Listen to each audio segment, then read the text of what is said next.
कोणार्क मधल्या सूर्याचं वैशिष्ट्य असं आहे की त्यामध्ये, आणि कोणार्कवर अनेक सूर्याच्या मूर्ती, त्यातल्या या 3 मोठ्या महत्वाच्या की ह्या वेगळ्या प्रकारे कुठेतरी थोड्या दाखवलेल्या आपल्याला दिसतात. ही शोकांतिका आहे. भारतातली सगळी मंदिरं जी आहेत ना, या सगळ्या मंदिरांमध्ये आर्किटेक्टने स्वतःचं नाव फार कमी ठिकाणी ठेवलेलं आहे. कोणार्क मध्ये तर नाहीच ठेवलेलं लिहून. म्हणजे 700 वर्ष कोणार्क कोणी बांधलं हेच माहिती नव्हतं. जेव्हा ही मॅन्युस्क्रिप्ट सापडली तेव्हा आर्किटेक्टचं नाव कळलं. म्हणजे भारतातलं सर्वात उंच मंदिर एखादा माणूस बांधतोय तेव्हा तो कुठेतरी लिहून ठेवेल ना की हे मी बांधलं बरं का.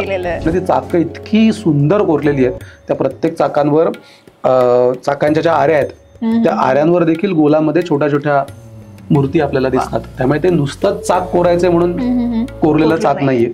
आणि मॅन्युस्क्रिप्ट मध्ये चाक बसवताना प्रत्येकाच्या घटना आहेत की चाक कोरायला एवढा वेळ लागला, त्याचे आम्हाला एवढे पैसे मिळाले, ते आम्ही चढवून उभं कधी केलं, कुठल्या वेळेला केलं, आणि मग एकाच कॉन्ट्रॅक्ट दिलेलं होतं 24 चाकांचं वगैरे वगैरे. ह्या सगळ्या गोष्टी आपल्याला दिसतात. मूळ गर्भगृह जो आहे मग तो त्याच काळात गायब झालाय का काय वेगळं? आता गर्भगृह आहे. आता गर्भगृहाचा थोडासाच भाग शिल्लक आहे.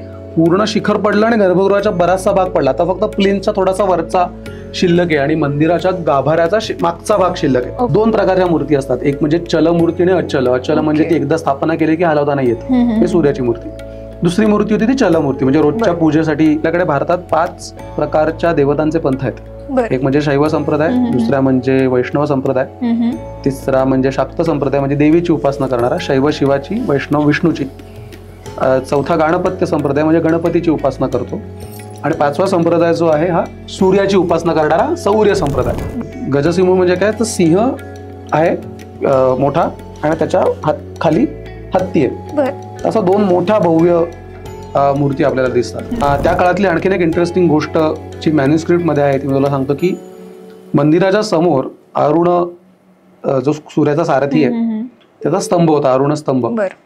आणि हा स्तंभ अस्तित्वात होता आणि अजूनही अस्तित्वात आहे. तो फक्त कोणार्क मध्ये नाहीये, तो पुरीच्या मंदिरासमोर ठेवलेला आहे, पण तो आहे तिथला. 13व्या शतकात वर्ष संपलं तर या माणसाने ऑडिटर अपॉइंट केलाय. तो ऑडिटर आलाय आणि त्यांनी त्याच्यासाठी 4 पानं की कुठे स्टोअर मध्ये काय काय आहे तो सगळं लिहून ठेवतो. आणि सगळं झाल्यानंतर तो सांगतो की मी असं ऑडिटर आहे, माझं नाव हे आहे, मी ह्या सगळ्या गोष्टींची तपासणी केलेली आहे आणि तपासणी करून मी हे सगळे उल्लेख केलेले आहेत आणि मी ज्यांनी मला माहिती सांगितली त्याप्रमाणे हे सगळं रेकॉर्ड बरोबर आहे असं करून तो त्याचा स्वतःचा खाली शिक्का मारतो. पहिले मी काय केलो, पहिले मी कोणार्कला गेलो होतो तेव्हा माझ्याकडे मॅन्युस्क्रिप्ट नव्हती, त्यामुळे नुसतीच भव्यता अरे ग्रेट आहे मंदिर वगैरे. नंतर आल्यावर मॅन्युस्क्रिप्ट वाचली, मी म्हटलं अरे हे तर आता परत जाऊन बघितलं पाहिजे ना, कारण आता वाचताना ते सगळं इमॅजिन होत होतं की हे इथनं गेले, हा इथे राहत असेल, याचा कॅम्प इथे होता. आणि मग ते परत जाऊन बघितल्यावर ते आपण प्रत्यक्ष त्या काळात जगतोय की 13व्या शतकात आपल्या समोर हा आर्किटेक्ट इथनं सांगत असेल, मग त्याचे 4 लोकांमध्ये इथे भांडण झालं असेल, हे सगळं दिसत होतं.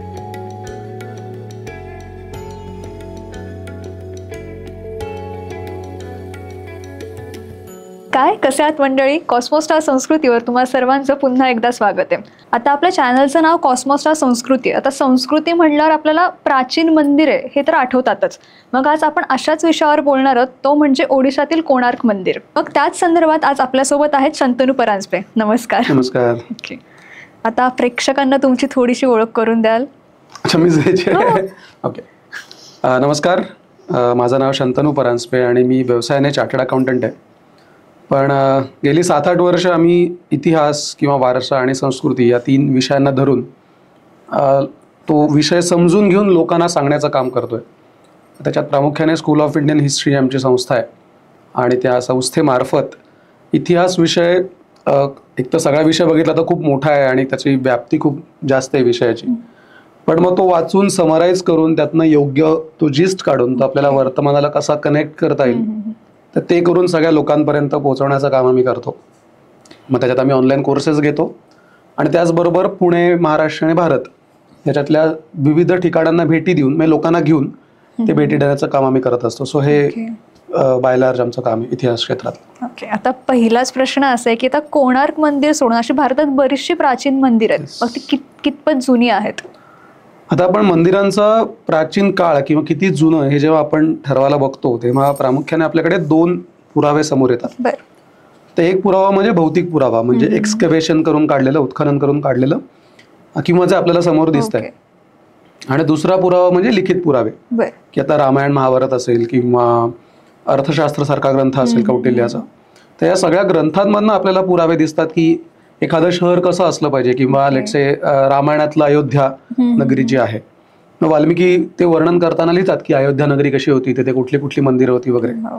पण या सगळ्या लिखित साधनांचा जेव्हा आपण विचार करतो तेव्हा त्याच्यात एक गोष्ट प्रकर्षाने जाणवते की कदाचित त्यातले काही श्लोक नंतर ऍड केलेले असू शकतात का वगैरे.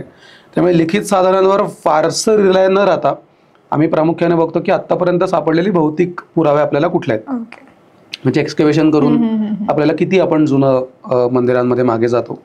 तर आतापर्यंत साधारण जे पुरावे आपल्याला सापडलेत त्याच्यात आपण 2100 वर्ष मागे गेलेलो आहोत की 2100 वर्षांपूर्वी भारतात मंदिरं होती किंवा 2100 वर्ष जुनं भारतातलं मंदिर आहे याचे आपल्याला ठोस पुरावे सापडले. आणि ते पुरावे पण ऍक्च्युअल म्हणजे मंदिरात तर सापडलेच आहेत, म्हणजे विटांचं स्ट्रक्चर असलेलं मंदिर. पण इंटरेस्टिंग गोष्ट म्हणजे सध्याचं पंजाब किंवा पाकिस्तान, हरियाणा हा जो सगळा भाग आहे, इथे ना काही टोळ्या राज्य करत होत्या. त्यांना योधेयम किंवा औदुंबर असं म्हणतात. आणि या सगळ्या टोळ्यांनी स्वतःची नाणी पाडली होती तांब्याची. आणि त्या तांब्याच्या नाण्यांवर एका बाजूला त्यांनी मंदिराची प्रतिकृती केली होती की 4 खांब आहेत, त्याच्यावरती शिखरासारखी रचना. सो हे 2100 वर्षांपूर्वीचे सगळे आपल्याकडे पुरावे. पण याचा अर्थ असा नाही की मंदिरं त्याच्या आधी नसतील. याचा अर्थ असा की आपण आत्तापर्यंत तेवढे मागे गेलेलो आहोत. जर त्याच्या आधीचे पुरावे जर काही आपल्याला सापडले तर आपण डेफिनेटली म्हणू शकू की मंदिरं त्याहीपेक्षा जुनी आहेत. मूर्ती मात्र जरूर जुन्या आहेत, कारण अगदी सिंधू संस्कृतीपासून आपल्याकडे वेगवेगळ्या मूर्ती सापडतात. मग त्या मातीच्या असतील, दगडाच्या असतील किंवा धातूच्या असतील.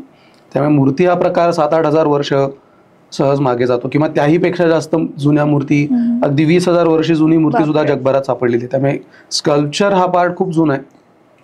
पण मंदिरांचं आर्किटेक्चर भारतात 2100 वर्षांपेक्षा जुनं आत्ता तरी सापडत नाही आपल्याला. बरं, आता आपण प्रत्येक राज्यवाईज गेलो की प्रत्येकाकडे शैली वेगवेगळी आहे, मग ती अशी का आहे? आता जेव्हा थोडंसं आपण मी त्याला बॅकग्राऊंड सांगतो की जेव्हा मूर्ती विकसित झाल्या की मूर्तींची पूजा करायची आणि त्यातनं मोक्ष साधायचा, ही जेव्हा कन्सेप्ट हळूहळू डेव्हलप केली, म्हणजे भक्ती मार्ग डेव्हलप झाला, तेव्हा त्यात प्रामुख्याने ज्या मूर्ती उपासना त्यांची केली जायची ती घरात केली जायची किंवा झाडाच्या पारावर त्या मूर्तींची स्थापना केली जायची. आणि असं बऱ्याच वर्ष चालू होतं. आणि मग कुठे ना कुठे आपल्याला जाणवायला लागलं की आपण चांगल्या घरांमध्ये राहतोय, आपण चांगल्या राजवाड्यात राहतोय आणि आपण ज्या देवतेची पूजा करतोय तो देव मात्र कुठेतरी असा उघड्यावर आहे. त्यामुळे सुरुवात अगदी बेसिक काय म्हणतात एका खोलीपासून किंवा क्यूबपासून झाली असणार की एक प्लेन, त्याला शिखर पण नाहीये, नुसता क्यूब आहे. तर तिथपासून कुठं तरी सुरुवात झाली. पण नंतर हळूहळू 4-5व्या शतकामध्ये जेव्हा गुप्त राजांचं साम्राज्य भारतात आलं उत्तरेत, जो काळ आपण भारताचा सुवर्ण काळ म्हणतो, आणि या सगळ्या गुप्त राजांनी अचानक मंदिरांची डेव्हलपमेंट करायला सुरुवात केली आणि ज्याच्यामध्ये वेगवेगळी शिखरं डेव्हलप झालेले दिसतात. आणि मग ठीक आहे, बिल्डिंग स्ट्रक्चर डेव्हलप झालं, पण आता ते स्ट्रक्चर छान पण दिसलं पाहिजे, त्याच्यामध्ये सौंदर्य आलं पाहिजे, त्या बिल्डिंगने लोकांना आकर्षित केलं पाहिजे. आणि मग हळूहळू कलाकारांना किंवा एखादा आर्किटेक्ट असेल, एखादा मूर्तिकार, की किती सुंदर पद्धतीने आपण ते तयार करू शकतो, हा एक प्रकार झाला. मग उत्तरेमध्ये जी शैली विकसित झाली त्याला आपल्याकडे नागर शैली असं म्हटलं गेलं. आता त्याच्यात नागर शैलीत आता संशोधकांचा अनुमान असा आहे की ती नगरातनं तयार झालेली शैली आहे, म्हणून त्याला नागर शैली असं म्हणतात. मग ती थोडी थोडी शैली खाली आली. मग आपल्याकडे दक्षिण भारतामध्ये जसे उत्तरेत गुप्त होते तसंच त्याच वेळेला दक्षिण भारतामध्ये चालुक्य नावाचे एक राजवट होती, बदामीला. तर बदामीचे चालुक्य पण प्रबळ राजे होते. ते पण देवांचं उपासना करायचे, पूजन करायचे, पण ते लेण्या खोदून करत होते. म्हणजे लेणीमध्येच मंदिरासारखेच खांब वगैरे, पण त्या लेणीला काही स्ट्रक्चर नव्हतं, कारण कोरलेली लेणी होती ना, असं बांधकाम नव्हतं. आणि त्यांना कसं बांधायचं हे माहिती नव्हतं. म्हणजे विटांची मंदिरं जरूर होती, पण दगडी मंदिरं कशी बांधतात, शिखर म्हणजे एक्झॅक्टली कशी रचना आहे याची कल्पना नव्हती.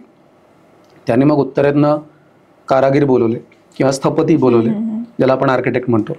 ते सगळे आले आणि मग ऐहोळे असेल, पट्टदकल असेल, इथे जी सुरुवातीची मंदिरं जी बांधली ती सगळी नागर शैलीतली आहेत. म्हणजे हुबेहूब उत्तर भारताला त्यांनी कॉपी केलेलं आहे. त्याच्यामधनं त्यांनी समजून घेतलं की प्रदक्षिणापथ कसं आहे किंवा शिखर रचना काय आहे किंवा मंदिराच्या बाह्य भागावर आपण काय काय दाखवलं पाहिजे किंवा ते स्ट्रक्चर एकंदर कसं उभं केलं पाहिजे जेणेकरून त्याचं लोड बेरिंग वगैरे प्रॉपर ती सिस्टीम तयार होईल.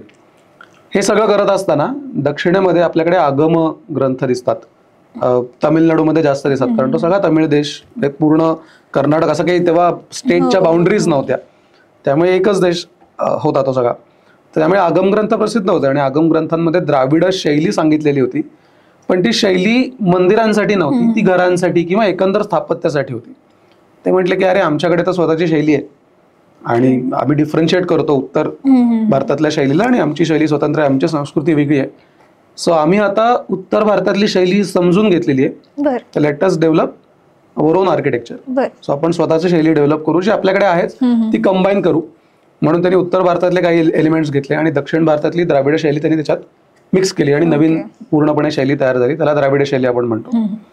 यानंतर पुढे आणखीन काही उपशैली तयार झाल्या की आता आपण चालुक्य जे होते ते 6व्या 7व्या 8व्या शतकापर्यंत होते.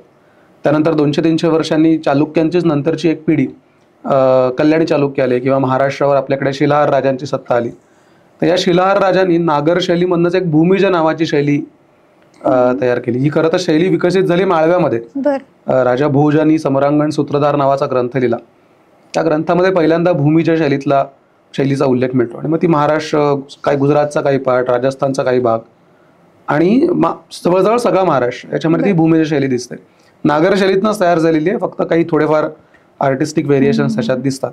आणि मग फायनली कल्याणी चालुक्यांनी नागर, भूमिज आणि द्राविड या तिन्ही शैली एकत्र केल्या आणि स्वतःची आणखीन एक वेसर शैली तयार केली. सो वेसरचा अर्थ संकर आहे. सो तिन्ही शैलींचं मिश्रण करून केलेली शैली. ते आता भारतात या प्रमुख शैली आपण लोकांना सांगताना सोप्या पद्धतीने 4 सांगतो, पण अग्निपुराण जर बघितलं तर 45 शैली सांगितल्या. म्हणजे एकाच शैलीमध्ये खूप सारे व्हेरिएशन्स आपल्याला बघायला मिळतात. सो प्रत्येक राज्यामधले, प्रत्येक स्टेटमध्ये किंवा प्रत्येक डायनेस्टीमध्ये असे छोटे छोटे मायनर व्हेरिएशन्स आपल्याला बघायला मिळतात, जे नागर शैलीमध्येच केलेले आहेत. पण बऱ्यापैकी म्हणजे तुम्ही जर बघितलं तर महाराष्ट्र आणि उत्तर महाराष्ट्राचा सगळा नॉर्थ इंडिया भाग याच्यामध्ये जी सगळी शैली दिसते किंवा ज्या इतर उपशैली दिसतात त्या सगळ्या नागरमधनच तयार झालेल्या. So Nagar is their mother, काय म्हणतात, मदर स्टाईल आपण म्हणू, आणि बाकी त्यातनं सगळ्या तयार झालेल्या आहेत. आता बॅक टू ओडिसा, कोणार्क मंदिर. बरोबर. आता कोणार्क मंदिर जिथे आहे तिथे मे बी त्याला कलिंग देश म्हणतात. मग आता कलिंग देश म्हणजे नेमकं काय? आता कलिंग, तुझं महाभारत वाचलं असेल तर कलिंग नावाचं राज्य महाभारतात त्याचा उल्लेख मिळतो. त्यामुळे हा शब्द तसा बराच जुना आहे. आणि इंटरेस्टिंग गोष्ट म्हणजे कलिंग राजा जो होता तो महाभारतामध्ये लढला होता दुर्योधनाकडनं आणि त्याचा पराभव वगैरे झालेला होता. आणि त्यानंतर पांडवांनी नंतर हल्ले केले, कारण जेव्हा अश्वमेध यज्ञ वगैरे सगळ्यांनी केले तेव्हा प्रत्येक पांडव 5-5 दिशांना एक पांडव गेला होता. तर त्यांनी तेव्हा कलिंग देश जिंकून घेतलेला होता. सो कलिंग देशाचा उल्लेख तेव्हापासून आपल्याला दिसतो. किंवा सम्राट अशोकाच्या आधी जी महाजन पदं होती सगळी, त्या महाजन पदामध्ये सुद्धा कलिंग देश आपल्याला येतो. तर कलिंग देशाचे काही भाग आहेत, म्हणजे त्याच्यामध्ये राष्ट्रगीत जर आपलं ऐकलं असेल तर त्याच्यात उत्कल येतो किंवा वंग येतो. वंग म्हणजे बंगालचा भाग. किंवा औड्र नावाचा एक देश आहे किंवा पौंड्रिय नावाचा एक देश आहे. हे सगळे 5 विभाग आहेत कलिंग देशाचे. त्याची जी नॉर्थ बाउंड्री आहे, तू असं पकड की सध्याचं पश्चिम बंगाल ही कलिंग देशाची नॉर्थ बाउंड्री आहे. त्यानंतर पश्चिमेला आपण आलो तर सध्याचं छत्तीसगड ही त्याची बाउंड्री, आणि दक्षिणेला मॅक्झिमम ते पोहोचलेले आहेत विशाखापट्टणम पर्यंत. आणि वेगवेगळ्या डायनेस्टीज मध्ये या कलिंग देशाच्या बाउंड्रीज चेंज होतात. म्हणजे एखादा राजा जर खूप युद्ध हरत असेल तर ती बाउंड्री आंध्रमधनं शिफ्ट होऊन ती ओरिसापर्यंत गेलेली आहे. पण एखाद्या राजाने, आता गजपती सारखा राजा असेल तर त्यांनी बराचसा आंध्रमधला पण भाग जिंकून घेतला होता. त्यामुळे तो आंध्रमधल्या जिंकलेल्या भागाला सुद्धा ते कलिंगच म्हणायला लागले. प्रत्येक डायनेस्टीमध्ये किंवा प्रत्येक वर्षात जसं जसं ते राज्य जिंकतील किंवा हारतील त्याप्रमाणे त्याची कलिंग देशाची बाउंड्री वर खाली होते. पण ही मी तुला सांगितली मॅक्झिमम स्ट्रेच बाउंड्री आहे की उत्तरमध्ये कलकत्ता आणि साधारण सध्याच्या बंगाल मधलं मुर्शिदाबाद वगैरे हा जो रिजन आहे उत्तर बंगाल तिथपर्यंत, इकडे छत्तीसगड मॅक्झिमम रायपूर साईडला, आणि खाली विशाखापट्टणम ह्या मॅक्झिमम स्ट्रेच बाउंड्री आहेत जिथे सगळ्यात मोठं जेव्हा एम्पायर होतं कलिंग राजा होता. पण मग ते सगळेच राजे, त्याच्यात वेगवेगळ्या डायनेस्टी झाल्या. 2000 वर्षात अनेक राजसत्या ओरिसामध्ये नांदल्या, पण त्या सगळ्यांना कलिंग देशातले राजे असं आपण म्हणत गेलो. पण पूर्ण ओडिसा राज्य हे कलिंग देशाचाच भाग होता. म्हणजे ओडिसा कंपल्सरी बाय डिफॉल्ट प्रत्येकाच्या ह्याच्यात कलिंगाचाच भाग असलेला. इव्हन मराठा आपले रघुजी भोसले जे नागपूरला होते यांचाही बराच काळ अंमल त्या ओरिसावर आपल्याला राहिलेला दिसतो. सो आपला पण बराच इन्फ्लुएन्स त्या राज्यावर आहे. आता कोणार्क मंदिर जे आहे ते आता कोणी बांधलं किंवा त्या मंदिराचा नेमका इतिहास काय आहे? आपण ना थोडंसं कलिंग आर्किटेक्चर बद्दल बघू. याचं कारण ते स्थापत्य भारतातल्या इतर मंदिरांपेक्षा थोडंसं वेगळं आहे. वेगळं यासाठी की आता पूर्णपणे म्हणजे जेव्हा मी उत्तर भारतातली मंदिरं बघतो सगळी नागर शैलीतली आहेत, आणि जेव्हा मी ओरिसामध्ये जातो तर ओरिसामध्ये मंदिरांचं बांधकाम असं 6व्या-7व्या शतकापासून सुरू झालं. सुरुवातीची मंदिरं खूप छोटी होती. त्याच्यानंतर 10व्या-11व्या शतकात त्याने लिंगराज सारखं भव्य मंदिर पहिल्यांदा बांधलं, आणि त्यातनं त्यांना अंदाज आला की आपण आता मोठी मोठी मंदिरं बांधू शकतो. तर ते एक पूर्व गंग नावाचं एक साम्राज्य होतं, कारण दोन, त्याला गंग डायनेस्टी म्हणतात. ईस्टर्न गंगा आणि वेस्टर्न गंग. वेस्टर्न गंग कर्नाटकात होते, ईस्टर्न गंगा हे ओडिसामध्ये आपल्याला दिसतात. तर त्यांच्या राजांनी लिंगराजपासून ही सगळी मंदिरं बांधायला सुरुवात केली. मग लिंगराज बांधल्यानंतर त्यांना कॉन्फिडन्स आला की एवढ्या मोठ्या लार्ज स्केलचं मंदिर मी बांधू शकतो. त्यानंतर ते शिरले पुरीला, जगन्नाथाचं मंदिर. ते पण तसंच लार्ज केले, फक्त लिंगराजपेक्षा थोडंसं मोठं आहे. आणि हे सगळं झाल्यानंतर जो ईस्टर्न गंग डायनेस्टी मधला राजा होता, त्याचं नाव नरसिंहदेव. त्या नरसिंहदेवाने ठरवलं की मी आता पराक्रमी राजा आहे आणि माझी सगळी संपत्ती मी या एका मंदिरासाठी डेडिकेट करणार आहे, आणि ते मंदिर म्हणजे कोणार्क. आता कलिंग स्थापत्य का वेगळं आहे?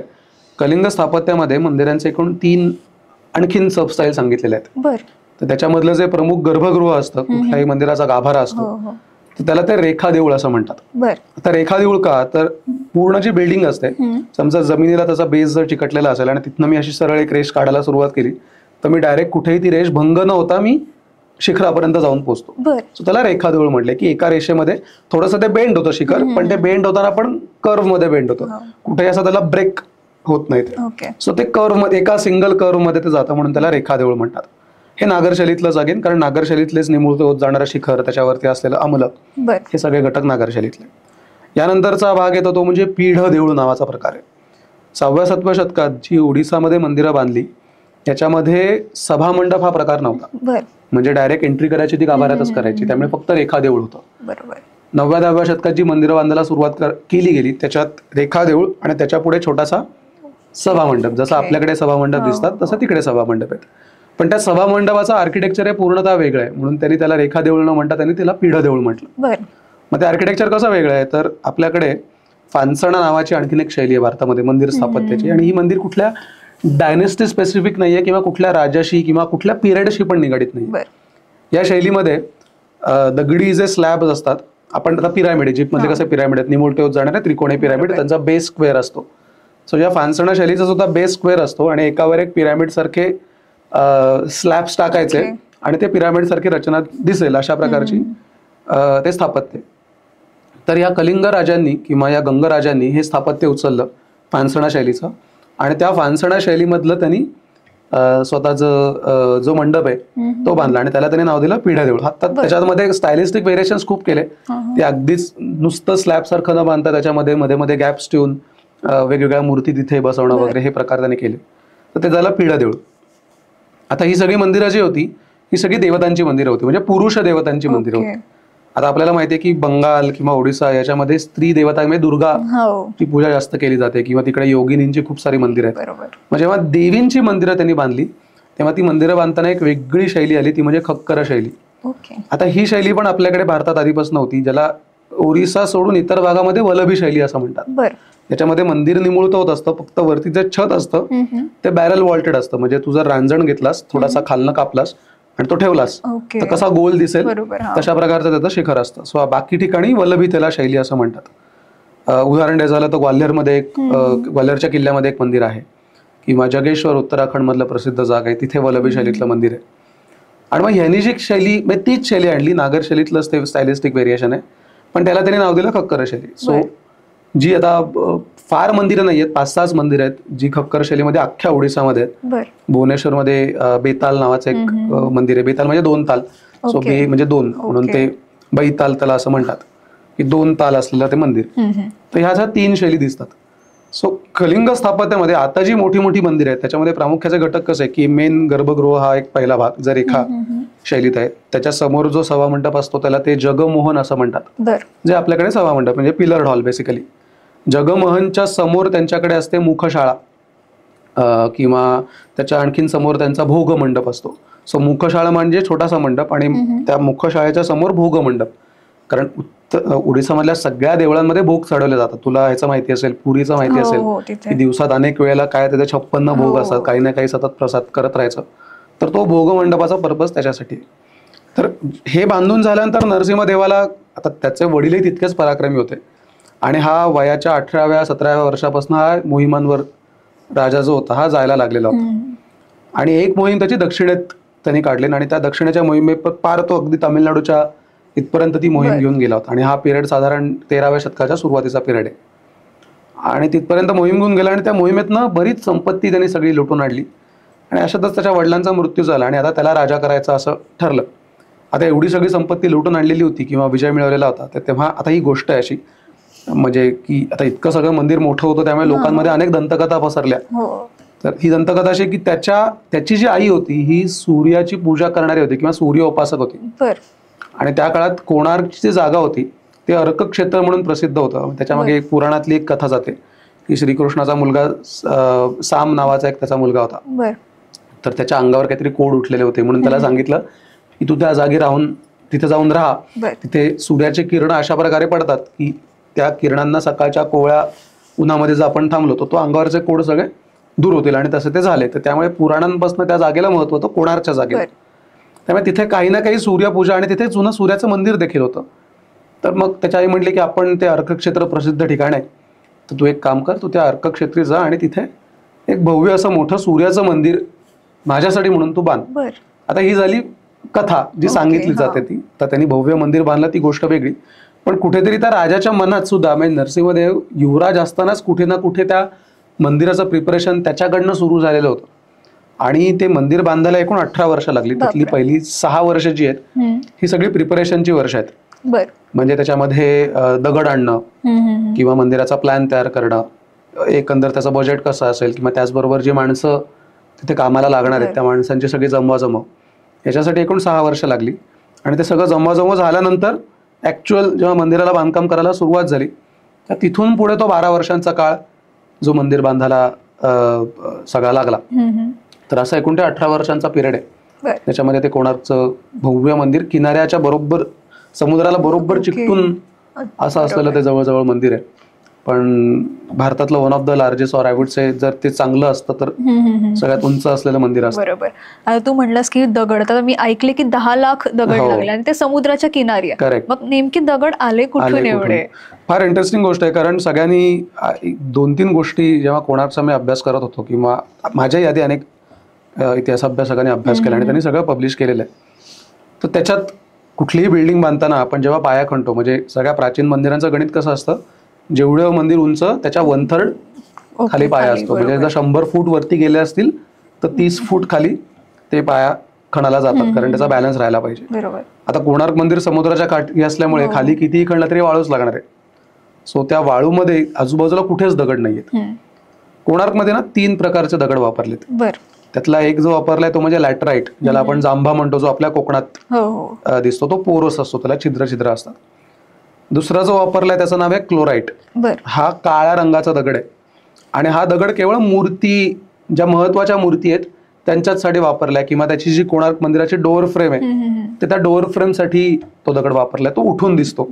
आणि तिसरा जो दगड आहे तो खोंडा लाईट नावाचा दगड आहे. खोंडा नावाची एक आदिवासी जमात आहे, ती ज्या जंगलात राहते तिथनं तो दगड सापडतो, म्हणून त्या जमातीवरनं त्याला खोंडा लाईट असं सगळं नाव दिलं. आता हे 3 दगड पण की लॅटराईट आणि खोंडालाईट हे खूप मोठ्या प्रमाणात सापडतात, पण ते पण कोणार्कच्या आजूबाजूला नाहीयेत. म्हणजे ते सुद्धा भुवनेश्वर, पुरी म्हणजे कोणार्क पासून एक 30-40 किलोमीटर लांबच आहेत. तिथे ते भरपूर प्रमाणात त्यांच्या खाणी आहेत. त्यामुळे लॅटराईट जो वापरलाय हा पायऱ्यांसाठी वापरलाय, कारण तो पोरस आहे, त्याच्यात मूर्ती नाही कोरतायत. मूर्ती कोरण्यासाठी मेन वापरलाय खोंडालाईट. तो जरा लॅटराईट पेक्षा जास्त चांगला आहे. आणि ज्या महागड्या, कारण क्लोराईट हा महागडा दगड आहे, तो 80 किलोमीटर लांब आणलाय निलगिरी पर्वत रांगेतनं, तर त्याच्यासाठी तो क्लोराईट वापरला, चांगल्या मूर्ती जर कोरायच्या असतील. इंटरेस्टिंग गोष्ट की दगड आणला कसा, कारण एवढं आणि 10 लाख दगड लागलेत हे मी नाही, तर ते जे आपल्याला मॅन्युस्क्रिप्ट इथला सापडल्या त्याच्यातनं आपल्याला कळतं की एवढे दगड लागले असतील त्या मंदिरासाठी. तर हे जे 6 वर्षांचं प्रिपरेशन आहे, याच्यात त्यांनी जेव्हा ठरवलं की आपल्याला इतके इतके दगड लागणार आहेत, मग अर्थात शोधाशोध सुरू झाली की कुठे त्या दगडाच्या खाणी आहेत. ते एक एक खाणी त्यांना जवळजवळ सापडायला लागल्या की निलगिरीमध्ये क्लोराईडची खाण आहे, इकडे बाबा आपल्याला खोंडालाईट इथनं उचलता येईल. आता याच्यामध्ये ओडिसामध्ये जेव्हा आपण जातो तेव्हा महानदी नावाची एक खूप मोठी नदी आहे आणि ती नावाप्रमाणेच त्याचं पात्र अतिशय मोठं आहे आणि बारमाही वाहणारी नदी आहे. आणि या नदीला बऱ्याचशा उपनद्या येऊन मिळतात. सो नद्यांचा खूप जाळ आहे ओडिसामध्ये. सो त्याने खाणी निवडता पण अशाच निवडल्या की नदीच्या शेजारी जवळपास कुठेतरी ती खाण असेल आणि मग त्या खाणीतनं दगड काढायचे. तिथे माणसं एम्प्लॉय केलेली होती. दगड काढल्यानंतर 2 प्रकारच्या गाड्या असायच्या, एक म्हणजे बैल ओढून नेणारी ती गाडी आणि दुसरी म्हणजे हत्ती ओढून नेणारी ती गाडी. आणि प्रॉपर चाकांची गाडी, जसं आपण आपल्याकडे ट्रेलर नसतो का 16 चाकांचा 32 चाकांचा, तसे ट्रेलर त्यांनी तयार केलेले होते. फक्त ओढणार हत्ती किंवा बैल असतील तर बैल किंवा घोडे असतील तर घोडे. तर ते दगड काढायचे, त्या मोठ्या गाडीवर ठेवायचे, खाणीपासून नदीपर्यंत असे दगड घेऊन जाणार. त्यानंतर ते सगळे दगड पुलीच्या साह्याने नदीवरच्या तराफ्यांवर ठेवायचे आणि तराफ्यांवरनं घेऊन यायचं. आता कोणार्कच्या आजूबाजूला नदी कुठेच नाहीये, तर जिथपर्यंत नदी जाते तिथपर्यंत नदी. आणि या 6 वर्षात त्यांनी मेन काम काय केलं तर कालवा खणला, नदी ते कोणार्क. हा, एवढा मोठा कालवा खणला आणि साधारण त्याचं अंतर मॅन्युस्क्रिप्ट प्रमाणे साधारण 500-600 मीटर त्याचं अंतर आहे. तो बऱ्यापैकी आहे, कारण ते दगड वाहून आला आणि तो काय असा एखाद मीटर खणून चालणार नाही, बऱ्यापैकी तो खोल असला पाहिजे. तो आज दिसत नाही कालवा कुठे येतो, पण आपल्याला उल्लेख मिळतो तो खणताना की नदीपर्यंत आणून त्या कालव्याने कोणार्कपर्यंत सगळे दगड ते आणले जायचे. किंवा निलगिरी पर्वत रांगेतनं दगड जे होते ते नदी जिथनं समुद्राला मिळायची, सतत कोणार्क मंदिर समुद्राच्या काठी आहे, त्यामुळे साहजिक समुद्र मार्गानेच ते कोणार्कच्या किनाऱ्यावर आणले जायचे आणि परत तिथनं गाड्यांनी उचलून कोणार्कपर्यंत. हे काम कंटिन्युअस बेसिसवर चालू होतं, दगड खणणं दगड आणणं. कुठेही त्या डेली बेसिसवर सारखे सारखे दगड येत होते आणि सुरुवातीला अंदाज नव्हता किती दगड लागतील. 6 वर्षांमध्ये खणून जरूर ठेवले असतील खाणीतनं, पण शेवटी बांधकाम करायला लागल्यानंतरच अंदाज येतो की अरे आणखीन लागणार आहेत. मग ते सारख्या ऑर्डर्स द्यायचे की अरे पुढच्या महिन्यात आणखीन एवढे लागतील आणि मग एकाच वेळेला 50,000 दगड आले, 60,000 दगड आले, असं तो सगळा काउंट आपल्याला बघायला मिळतो. सो 3 प्रकारचे दगड आणि एवढ्या लांबनं सगळे ते घेऊन आले. आता आपल्याला बोलताना खूप इझी वाटतं ते बोलताना की अरे एवढे दगड आणले असतील वगैरे, पण त्याचं एक छोटंसं उदाहरण देतो. म्हणजे ते कोणार्क रिलेटेड नाहीये, एका मंदिराशी निगडीत आहे. भोजेश्वर नावाचं एक मंदिर आहे भोपाळला, आणि ते मंदिर सँडस्टोन मधलं आहे, लाल रंगाच्या. त्या मंदिरामध्ये 30 फूट उंच 4 खांब होते गर्भगृहामध्ये. खूप मोठं भव्य मंदिर आहे ते, पण त्याला फक्त शिखर नाही, अर्धवट राहिलंय.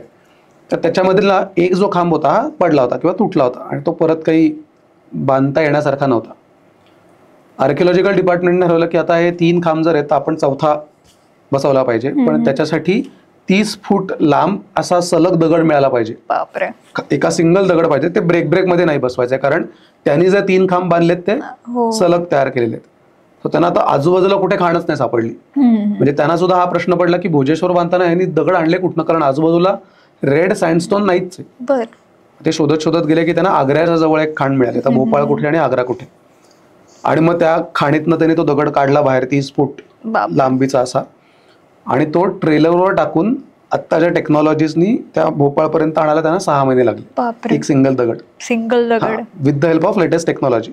आणि हे तेव्हा 800-900 वर्षांपूर्वी हे लोक एवढे 10 लाख दगड सहज घेऊन येत होते, आणि ते पण 12 वर्षात पटापट आणून बसवत होते. की किती टेक्नॉलॉजिकली म्हणण्यापेक्षा किती डेडिकेशनने ते काम चालू होतं आणि किती सोप्या प्रकारचं फिजिक्सचा वापर करून हे सगळे लोक काम करत होते. आता तू मॅन्युस्क्रिप्ट मध्ये म्हणलं की 10 लाख दगडांचा उल्लेख आहे, मग अशा बऱ्याचशा काही अजून इंटरेस्टिंग गोष्टी असतील मे बी त्यात, जे प्रेक्षकांना ऐकायला नक्कीच आवडेल. ही जी मॅन्युस्क्रिप्ट आहे ना, कोणार्क मंदिर मला विशेष का वाटतं, कारण भारतात हजारो मंदिर आहेत. प्रत्येक राज्यामध्ये जर आपण बघितलं तर 2,500-3 हजार मंदिरं जवळजवळ प्रत्येक राज्यात आहेत. म्हणजे 50-60 हजार मंदिरं भारतात आहेत. पण आतापर्यंत कुठल्याही मंदिराचं असं सापडलेलं नाहीये की मंदिर बांधताना ऍक्च्युअल कसं बांधलं जात आहे, काय बांधलं जात आहे, किती लोक कामाला आहेत, एवढे डिटेल्स कुठल्याच मंदिराचे सापडले नाही. आणि कोणार्कचे हे जे डिटेल्स सापडले, हे सापडले 1973 मध्ये किंवा त्याच्याही आधी.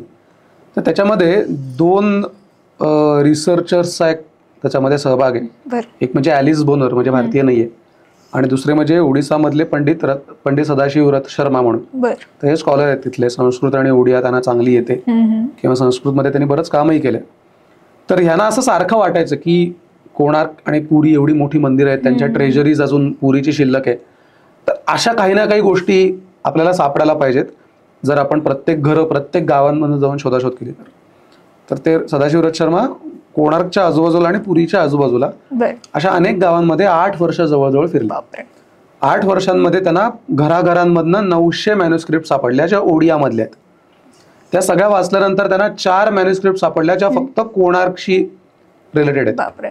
तर त्याच्यातली एक मॅन्युस्क्रिप्ट आहे, त्याच्यामध्ये कोणार्कचं जो सूर्य मंदिर आहे ते, त्या सूर्याची उपासना कशी करावी किंवा त्याचे डेली रिच्युअल्स काय, याची एक मॅन्युस्क्रिप्ट आहे. ती मंदिराच्या बांधकामाशी निगडीत नाही, त्यामुळे ती आपण बाजूला ठेवू. एक मॅन्युस्क्रिप्ट अशी आहे की मंदिराचा सर्वे केलेला होता 17व्या शतकामध्ये. एक राजा होता, खुरडा नावाची एक डायनेस्टी आहे, त्याच्यातला एक राजा होता आणि त्याच्या काळामध्ये मंदिर शाबूत होतं पूर्ण. 17व्या शतकाच्या सुरुवातीला म्हणजे 1610 वगैरेच्या आसपास. तर त्याने तो सर्वे केलेला होता आणि त्याने त्या मंदिराचे स्केचेस वगैरे काढले, जुनं जेव्हा संपूर्ण मंदिर शिल्लक असताना. तर तेव्हा ते स्केच वगैरे काढले, ते आपल्याला इंटरनेटवर आजही बघायला मिळतात की जुनं मंदिर कसं असेल. ती एक मॅन्युस्क्रिप्ट आणि ते सगळे स्केचेस अचानक ते घबाडच लागलं असेल, अरे काय सापडलंय आपल्याला. तिसरं महत्वाचं जे सापडलं ते सापडलं म्हणजे बया चकदा, जे आपल्यासाठी महत्वाचं आहे. बया चकदा म्हणजे अकाउंटिंग रेकॉर्ड्स. तर एक रुपासा नावाचा एक तेव्हा 13व्या शतकात एक माणूस होता, तो अकाउंट इन्चार्ज होता आणि त्यांनी हे सगळे अकाउंटिंग रेकॉर्ड्स ठेवलेले होते. त्याच्या हाताखाली 8-10 माणसं होती अकाउंटिंग डिपार्टमेंटमध्ये आणि ते सगळे रेकॉर्ड ठेवत होते. आणि चौथं रेकॉर्ड एक आहे ते म्हणजे मादला पांजी. मादला पांजी म्हणजे कोणार्क पुरीचं मंदिर जगन्नाथाचं जेव्हा बांधलं तेव्हा दर वर्षाच्या दसऱ्याला वर्षभरात काय काय घडलं याचा एक लेखाजोखा ते पब्लिश करायचे, रेकॉर्ड ठेवायचे आणि दर वर्षाला नवीन नवीन त्यांचे प्रत्येक वर्षाला. आणि आतापर्यंत ती प्रघात चालू आहे. जेव्हापासून ते मंदिर बांधलं तेव्हापासून त्या सगळ्या मादला पांजी ओडियामधल्या अजूनही आपल्याकडे दिसतात आणि प्रत्येक राजाच्या काळात चालू झालं. म्हणजे डायनेस्टी बदलली म्हणून तो प्रकार थांबला असं नाही. त्या मंदिराचं काम ते मादला पांजी की डेली मंदिरामध्ये किती ट्रेजरी आली, मंदिराशी निगडीत काय काय गोष्टी झाल्या. तर मादला पांजीमध्ये काही काही गोष्टी कोणार्क रिलेटेड आपल्याला दिसतात. तर बिईंग अ चार्टर्ड अकाउंटंट मला फार इंटरेस्ट आला की असं एखाद्या मंदिराचा अकाउंटिंग रेकॉर्ड जेव्हा आपण बघतो तेव्हा इंटरेस्ट, बऱ्याच लोकांना बोरिंग वाटतं की काय एखाद्याला पैसे दिले, एखाद्याला हे दिलं. मी म्हटलं की आणि बरं हे आत्ता पब्लिश नाही, 1973 मध्ये पब्लिश झालेलं ऑलरेडी, इंग्लिशमध्ये ट्रान्सलेट करून झालेलं आहे. आणि बऱ्याच लोकांनी असा उल्लेखही केला की हे रेकॉर्ड आहे वगैरे. माहिती आहे बऱ्याच लोकांना, असं ॲटलिस्ट अभ्यासकांमध्ये तरी माहिती आहे. ते मी शोधाशोध केली की कुठे काय सापडते का. तर एक पुस्तक मला मिळालं ज्याच्यात कम्प्लिटली ट्रान्सलेटेड ते मॅन्युस्क्रिप्ट आहे आणि मी ते वाचायला सुरुवात केली आणि म्हटलं अरे हे तर फारच इंटरेस्टिंग आहे की त्याच्यामध्ये जवळपास आपण A4ची पानं जरी बघितली तरी साधारण 150-200 पानं भरतील एवढं ते मॅन्युस्क्रिप्ट आहे. जे पाम लीफवर होतं तिथे 73 का 80 पाम लीफ होत्या. त्या सगळ्या ट्रान्सलेट केल्यावर एवढं झालं. आणि डे टू डे रेकॉर्ड नाहीये पण बऱ्यापैकी मोठ्या मोठ्या ज्या गोष्टी आहेत त्या त्यांनी मेन्शन केल्यात 12 वर्षात, कारण शक्यच नाही 12 वर्षांचं एवढं डे टू डे रोज काय काय केलं हे रेकॉर्ड ठेवणं. आणि मग त्याच्यात दिसायला लागलं की बांधली कशी, कोणाला किती पैसे दिले, एखाद्या मूर्ती तयार करायला किती वेळ लागला. अर्थात हे अकाउंटिंग रेकॉर्ड आहे, त्याला काही वाटलं नसेल ना की 800 वर्षानंतर कोणतरी मंदिर अभ्यासक येईल आणि त्याच्यासाठी आपण काय अरे आम्ही असं मंदिर बांधतोय वगैरे. सो तो मंदिर बांधकामाचा रेकॉर्ड ठेवत नव्हता, तो त्याचा अकाउंटचा रेकॉर्ड ठेवत होता की माझ्याकडे आज माणूस आला, त्याला एक काम दिलेलं होतं एक मूर्ती कोरण्याचं, ती मूर्ती कोरताना ती कोरून झाली, त्याच्यासाठी मी हा ॲडव्हान्स दिला, मूर्ती कोरून झाल्यानंतर उरलेले पैसे दिले. इतक्या बेसिक लेवलला ते रेकॉर्ड ठेवलेलं आहे.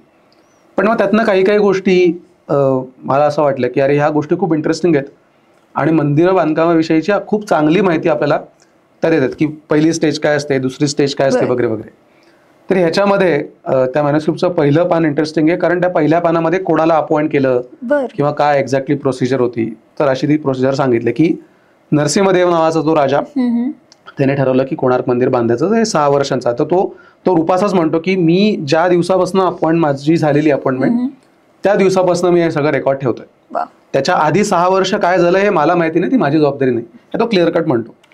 आणि बरं अनेकांचं म्हणणं पडलं की मग हे खरं कशावरनं की अशा खोट्या मॅन्युस्क्रिप्ट तयार करता येतात. मग तो म्हणतो की मॅन्युस्क्रिप्टच्या शेवटी तो सांगतो की एक मॅन्युस्क्रिप्ट मी माझ्या घरासाठी ठेवते स्वतःसाठी, ओसी ज्याला आपण म्हणतो, एक मॅन्युस्क्रिप्ट मी राजाकडे दिलेली आहे, एक मॅन्युस्क्रिप्ट मी जगन्नाथपुरी आणि ती राजानी पुरीच्या ट्रेजरीमध्ये ठेवली आहे आणि एक मॅन्युस्क्रिप्ट खुद्द कोणार्कच्या ट्रेजरीमध्ये ठेवलेली आहे. अशा 3 कॉपीज त्याने तयार केल्यात. सदाशिवराज शर्माने जी मॅन्युस्क्रिप्ट सापडली ही नकल आहे केलेली, म्हणजे ओरिजिनल कॉपीवरून त्याची नकल केलेली आहे. त्यामुळे आता एखादी गोष्ट नकल असते तेव्हा त्याच्यात साहजिक असते की एखादा माणूस आता तो अकाउंटंटच्या फॅमिलीमध्ये आहे, तो काय बघणार की अरे आमच्या विरुद्ध काही वाईट साईड लिहिलंय का, तर ते असेल तर मी चेंज करतो. सो हे सहज शक्य आहे. म्हणून त्यांनी बघितलं की जसं ह्याच्यात लिहिलेलं आहे की 3 कॉपीज आहेत तशा 3 कॉपीज खरंच सापडतात का, म्हणून मग त्यांनी पुरीच्या ट्रेजरीमध्ये शोधाशोध केली. तर पुरीच्या ट्रेजरीमध्ये एक्झॅक्टली तशाच प्रकारची कॉपी सापडली, उलट काही पानं ऍडिशनल सापडली. त्यांनी त्या दोन्ही मॅन्युस्क्रिप्ट तपासून बघितला तर सेम कंटेंट होता, फक्त ऍडिशनल कंटेंट थोडा मिळाला. असं तो दोन्ही कंटेंट करून त्याने ते छापलं. तर पहिल्या दिवशी तो राजा येतो, त्याच्याबरोबर 700 लोक असतात, कारागीर असतात. 700 लोक कारागीर आल्यानंतर तो राज ऋषींना घेऊन येतो की आजपासून आपण मंदिर बांधायला सुरुवात करतो, तर आपल्याला सगळ्यांच्या पहिले अपॉइंटमेंट करायचे आहेत. तर जो मेन आर्किटेक्ट होता त्यांची अपॉइंटमेंट खरं 6 वर्ष आधीच झालेली असते, पण आता ऑफिशियली तुमच्या गळ्यात आम्ही माल टाकतो. तर सदाशिव महापात्रा म्हणून त्यांचे आर्किटेक्ट होते मंदिराचे. त्यांना त्यांचा सत्कार बित्कार केला, त्यांच्या डोक्यावर एक पगडी घातली, आर्किटेक्टची पगडी, आणि त्यांना सांगितलं आता तुम्ही तुमची माणसं निवडा. तर मग सदाशिव महापात्रांनी 7 लोकांची निवड केली की मला एक माणूस मूर्ती ज्या कोरतात त्यांचा प्रमुख म्हणून मला एक हवा आहे. एक माणूस मला हवा आहे जो स्कॅफोल्डिंग तयार करेल.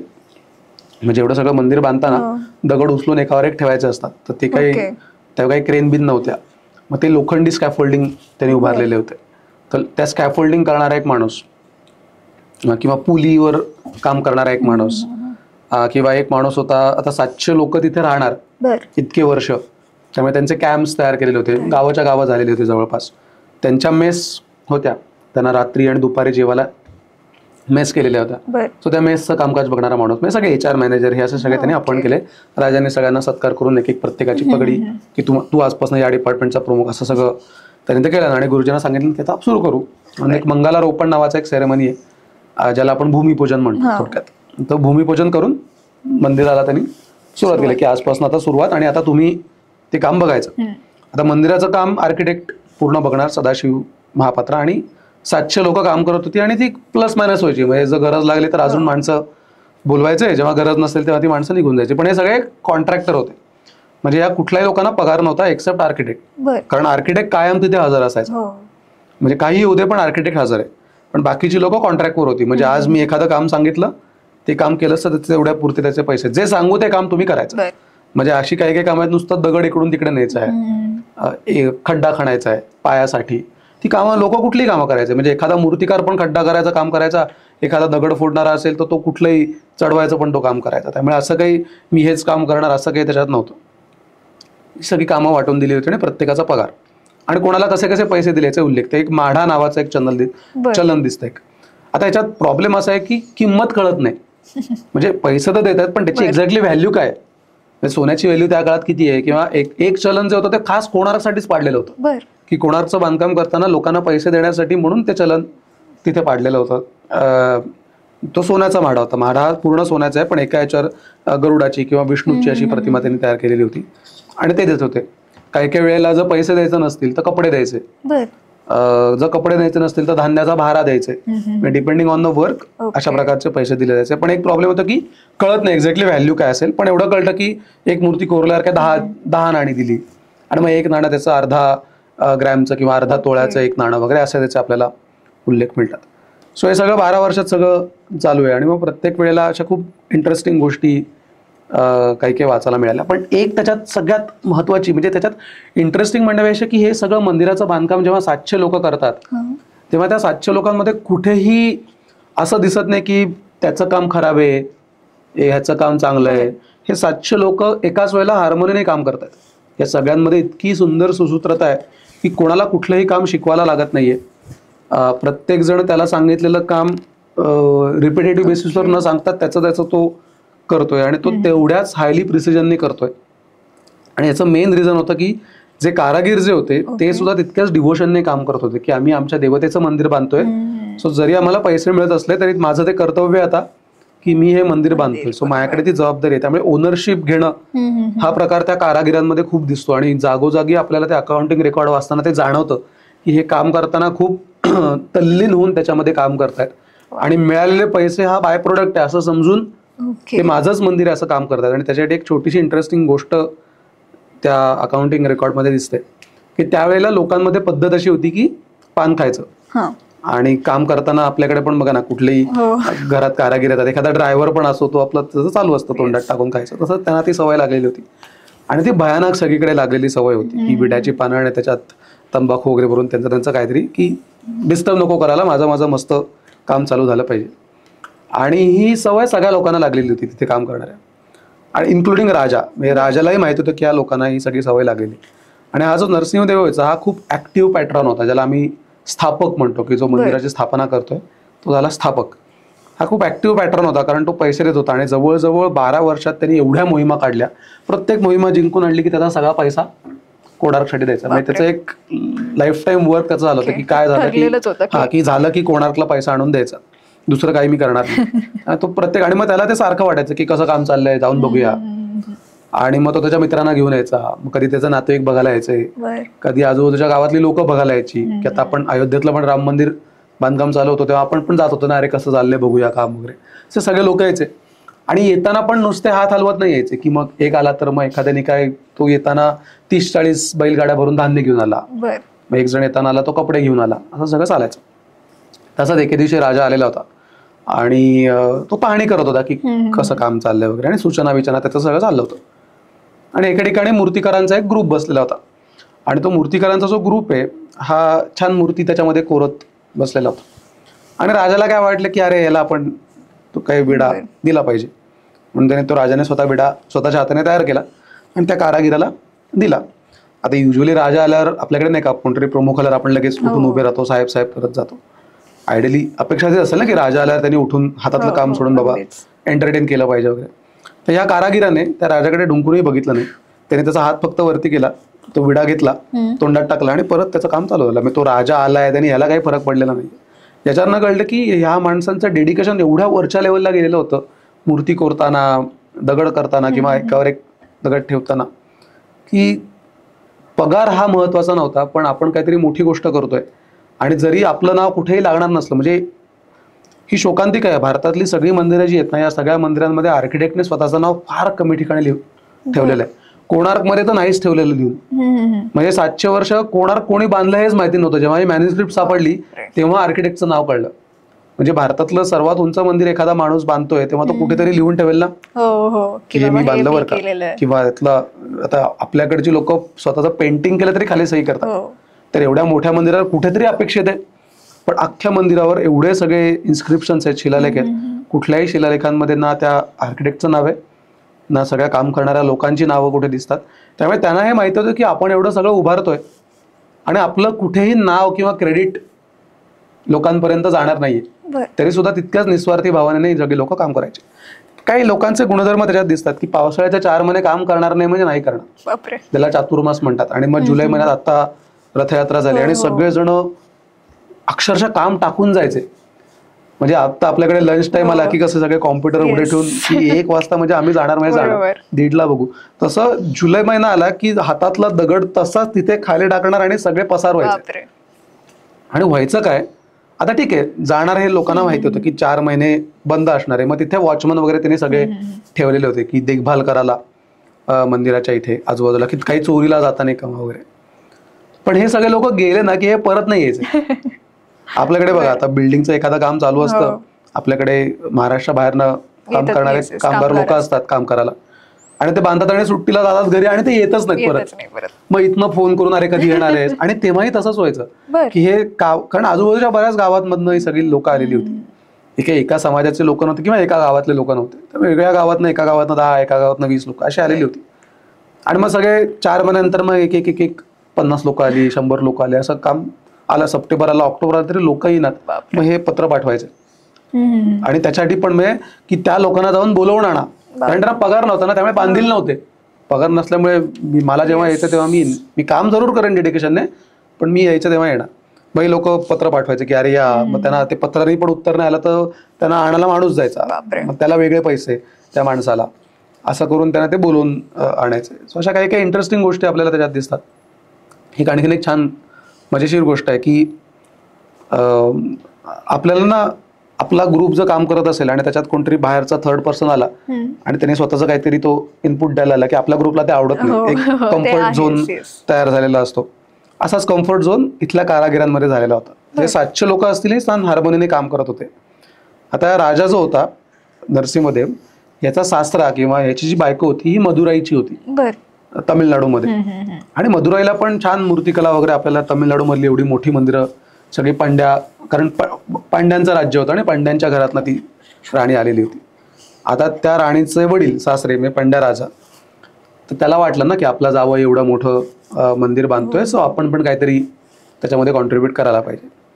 त्या राजाने आगाऊपणे स्वतःच्या राज्यातले काही शिल्पी पाठवले. मग ते समुद्र मार्गानेच ते जाऊन पोहोचले. आणि मग नरसिंहदेवाने स्थपतीला सांगितलं की माझ्या सासऱ्याने पाठवलेले आहेत, तर त्यांना तू काहीतरी काम दे. स्थपतीला वैताग आला की काय परत दोघांचं कल्चर वेगळं आहे, आमची काहीतरी थॉट प्रोसेस डेव्हलप झालेली आहे, हे बाहेर न येणार, त्यांच्या अकला शिकवणार वगैरे. त्याला काही ते आवडलं नव्हतं, पण शेवटी राजा पुढे काय करता येणार म्हणून त्यांनी काही मूर्ती त्याला कोराला दिल्या त्या मदुराईच्या स्थपतीने. आणि स्थपती स्किल्ड होते, म्हणजे असं नाही की स्थपती स्किल्ड नव्हते. काही दिवसाने ते मूर्ती घेऊन आले स्थपती समोर, आणि स्थपती म्हणाला मला काही या मूर्ती आवडलेल्या नाहीयेत, मी रिजेक्ट करतो तुमचं काम. आणि राजाला जाऊन सांगितलं, आणि ते मदुराईचे शिल्पी एकदम चिडले की आमचा अपमान झाला, मूर्ती ऍक्सेप्ट करत नाही म्हणजे काय, आम्ही पण आमच्या राज्यात मंदिरं तयार केलेली आहेत, मूर्ती तयार केलेल्या आहेत, आणि हा कोण इथला स्थपती येऊन सांगतोय वगैरे वगैरे. आणि ते उपोषणाला बसले कोणार्कच्या इथेच, की जोपर्यंत आम्हाला काम देत नाहीत की तोपर्यंत आम्ही अन्न ग्रहण नाही करणार. आणि या सगळ्यात लगेच गोष्टी, कारण राजा पुरीला राहत होता, सो कोणार्कपुरी अंतर आत्ता 30 किलोमीटर आहे, त्यामुळे पटपट जायचंय. समुद्र मार्गाने तर होडीने अजून फास्ट पोहोचत असतील. तर लगेच एक माणूस गेला राजाला सांगायला की अहो तो स्थपती म्हणतोय की काम घेणार नाही, आणि हे सगळे असे उपोषणाला तिथे बसलेले आहेत. त्या राजाने एक निरोप पाठवला स्थपतीला की बाबा रे, म्हणजे तू प्रमुख आहेस त्यामुळे मी तुझंच ऐकतोय, म्हणजे मी असं म्हणत नाही की त्यांचं काम तू घेच, पण कसं आहे माझ्या सासऱ्याने पाठवलेलं आहे, काही ठिकाणी मला नाती जपायला लागतात, ते अवघड जागेचं दुखणं आहे, त्यामुळे तू एक काम कर, तू कुठलं तरी काम त्यांना दे, म्हणजे नॉट नेसेसरीली की तू मूर्तीच त्यांना कोराला दे, पण काहीतरी काम दे. मग स्थपतीने त्यांना जे डिझाईन्स असतात मंदिरावरती वेगवेगळे त्रिकोण चौकोन आकृत्या काढायच्या असतात, ते हलकं काम त्यांना दिलं. त्याच्यामध्ये काही चुकायची भानगडच नव्हती. मूर्तीमध्ये काही शैली बदलू शकते ना मूर्तीमध्ये डायरेक्ट, कारण ते दक्षिणेतनं आलेले आहेत, त्यांचे चेहरे बदलू शकतात. तर ते त्यांना एक असं काम दिलं. अजून 2-3 गोष्टी आहेत. एक गोष्ट अशी आहे की दगडाची चोरी झालेली होती. हे तर शॉकिंग गोष्ट आहे की दगडाची पण चोरी होऊ शकते, आणि ते एवढे सिरियस त्या दगडाबद्दल की नाही हे चोरी झालेले दगड परत आलेच पाहिजेत, म्हणून त्यांनी लोक पाठवली आणि ते दगड घेऊन आले. किंवा जो क्लोराईड नावाचा दगड आहे त्याला तिथल्या भाषेत मुगुनी असं म्हणतात. तर हा तराफ्यांवरनं घालून येत होते, आणि खूप वादळ उडतात, आजही वादळं खूप होतात. तर खूप वादळ झालं मोठं, आणि त्या वादळामध्ये तो तराफा उलटला, आणि तो दगड जे होते ते कालव्याच्या तळाशी सगळे गेले. तर त्याची उंची कमी होती. तर एखादा माणूस म्हणाल की ठीक आहे ना, दगडच तर गेलेत, काय फरक पडतो, पण ते हट्टाने दगड काढायला लावले, कारण ते दगड महाग आहेत आणि ते 60-70 किलोमीटरवरनं आपण आणतो, ते आपल्याला परत तिथनं आणणं परवडत नाही, म्हणून हट्टाने हत्ती पाठवले. हत्ती पाठवून ते दगड शोधून, म्हणजे हत्तींना दोर बांधला, मग एक पाणबुड्या खाली गेला, त्याने त्या दगडाला तो दोरखंड बांधला, आणि हत्तींना ओढायला लावून ते सगळे बाहेर काढले आणि परत तराफ्यावर ठेवले. हे सगळं दगडाची मोजणी करणारा माणूस होता, की तिकडनं आम्ही 60,000 दगड पाठवलेत आणि इकडे तुम्हाला 60,000च मिळालेत ना. त्याच्यासाठी एक स्टोअर कीपर वेगळा होता, तो त्याचं लिहायचा की मला 60,000 दगड आले, ज्याला आत्ताच्या भाषेत आत्ता पण स्टोअरमध्ये असतात ना की 10 गोष्टी आल्या, 4 गोष्टी मी पाठवल्या, तो सगळं लिहून ठेवतो लगेच, त्याला बिन कार्ड म्हणतात. तर बिन कार्ड होतं तसं त्याच्याकडे बिन कार्ड होतं की माझ्याकडे 50,000 दगड मला आज आले, तर 50,000 मधले मी 1000 दगड या बांधकामासाठी दिलेत, 1000 दगड मी ह्याला दिलेत, असं रेकॉर्ड. आणि ह्या सगळ्याच्या शेवटी आत्ताच्या आमच्या ऑडिटमध्ये जेव्हा आम्ही ऑडिट करतो तेव्हा 31 मार्चला आम्ही इन्व्हेंटरी घेतो. त्याला स्टॉक टेक आम्ही म्हणतो की तुमच्या स्टोअरमध्ये किती प्रोडक्ट वर्षा शेवटी राहिलेले आहेत, म्हणजे तुम्ही खरेदी किती केले, विकले किती आणि शिल्लक किती राहिले, आणि सुरुवातीचा ओपनिंग स्टॉक किती होता. ही आमच्याकडे पद्धत आहे. मला एवढं वाटलं नव्हतं की ही पद्धत तेव्हाही असेल. तर 13व्या शतकात वर्ष संपलं तर या माणसाने ऑडिटर अपॉइंट केला. तो ऑडिटर आलाय आणि त्यांनी त्याच्यासाठी 4 पानं की कुठे स्टोअरमध्ये काय काय आहे तो सगळं लिहून ठेवतो, की कापड एवढे आहेत, भारे एवढे आहेत, दगड एवढे आहेत, कोरलेले दगड एवढे आहेत, तयार झालेल्या मूर्ती एवढ्या आहेत, शस्त्र एवढे आहेत, असं सगळ्याचा तो डिटेल इन्व्हेंटरी टेक घेतो, तो लिहितो. आणि सगळं झाल्यानंतर तो सांगतो की मी असं ऑडिटर आहे, माझं नाव हे आहे, मी ह्या सगळ्या गोष्टींची तपासणी केलेली आहे, आणि तपासणी करून मी हे सगळे उल्लेख केलेले आहेत, आणि मी ज्यांनी मला माहिती सांगितली त्याप्रमाणे हे सगळं रेकॉर्ड बरोबर आहे असं करून तो त्याचा स्वतःचा खाली शिक्का मारतो. मग मी आमच्या सगळ्या सीए फ्रॅटर्निटीमध्ये मेसेज पाठवला की बघा आमचे पण शिक्के असतात, म्हटलं त्यांचाही तसाच शिक्का आहे, म्हटलं 800 वर्ष आधी ऑडिटरचा शिक्का असा होता. आणि ते मला ती फार इंटरेस्टिंग गोष्ट म्हणाली की हे अशा प्रकारच्या गोष्टी वेगवेगळ्या त्याच्यामध्ये होत होत्या. त्या सगळ्या मॅन्युस्क्रिप्ट मधनं फक्त या गोष्टी काय आहेत ना, हे त्यांनी अगदी सहज लिहिलंय, त्यांनी गोष्टी म्हणून लिहिलेलं नाहीये. तो की ऑडिटरला आम्ही एवढं पेमेंट दिलं आणि कशासाठी दिलं तर ह्या कामासाठी दिलं असंच तो म्हणतो. पण आपल्याला त्या गोष्टी त्यातनं अशा बाहेर काढायला लागतात की लोकांना सांगताना की प्रत्येक गोष्ट मी नाही सांगू शकत ना की तो आला त्याने एक दगड उचलून तिकडे ठेवला म्हणून त्याला एवढे पैसे दिले, त्याच्यात काही फार इंटरेस्टिंग नाही.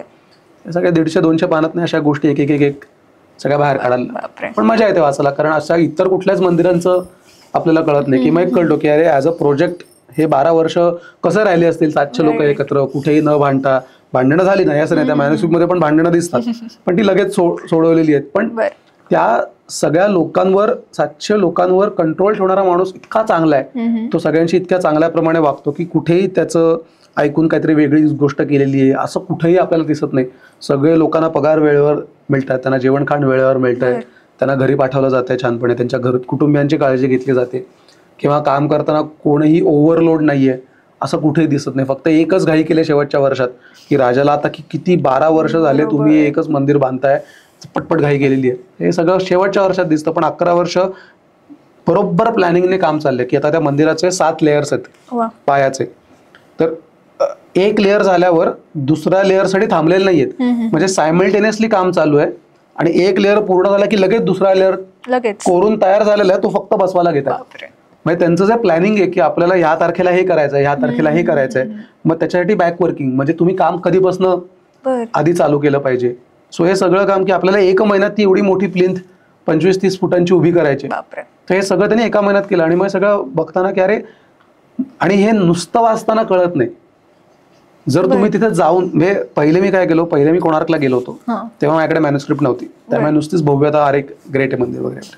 नंतर आल्यावर मॅन्युस्क्रिप्ट वाचली, मी म्हटलं अरे हे तर आता परत जाऊन बघितलं पाहिजे ना, कारण आता वाचताना ते सगळं इमॅजिन होत होतं की हे इथनं गेले, हा इथे राहत असेल, याचा कॅम्प इथे होता. आणि मग ते परत जाऊन बघितल्यावर ते आपण प्रत्यक्ष त्या काळात जगतोय की 13व्या शतकात आपल्या समोर हा आर्किटेक्ट इथनं सांगत असेल, मग त्याचे 4 लोकांमध्ये इथे भांडण झालं असेल, हे सगळं दिसत होतं, इमॅजिन होत होतं की कसं तयार करत असतील.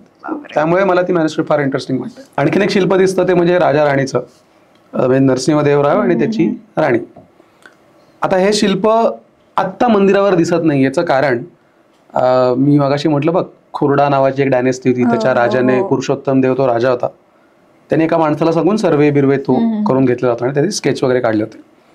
तर ती एक घटना. आणि त्याच्या आधी त्याच्यानंतर रघुजी भोसल्यांचा एक माणूस होता, आणि तो ओरिसा भागात जेव्हा मराठ्यांचा अंमल होता तेव्हा मराठ्यांचा अंमल असताना या माणसाला कोणीतरी सांगितलं होतं की कोणार्कचं असं एक मोठं मंदिर आहे. म्हणजे ह्या 2 वेगळ्या गोष्टी आहेत, पुरुषोत्तम देव ज्यांनी सर्वे केला तो वेगळा आणि हा माणूस वेगळा.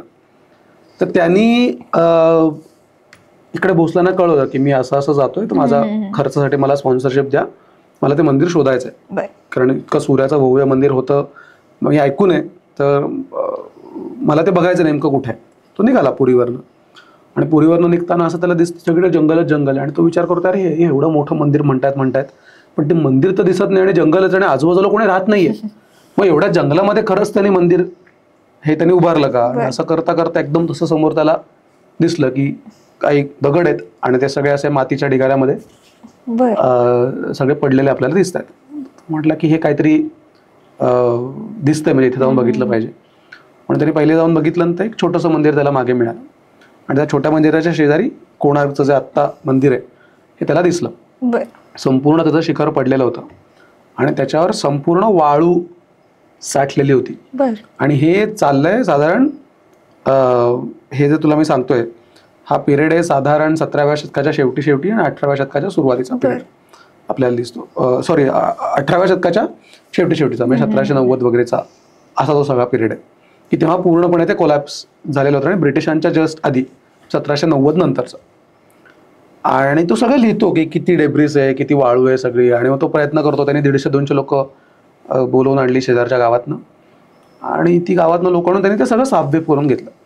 आता हे माती होती हे खरं कशावरनं, की जेव्हा ब्रिटिशांनी पहिल्यांदा तिथे जाऊन फोटोग्राफ्स काढले, त्या फोटोग्राफ्समध्ये सुद्धा जवळजवळ अर्ध मंदिर माती खाली दबलेलं आहे, एवढं स्पष्ट त्या फोटोग्राफ्समध्ये दिसतं. त्यामुळे हा माणूस खरं बोलतोय.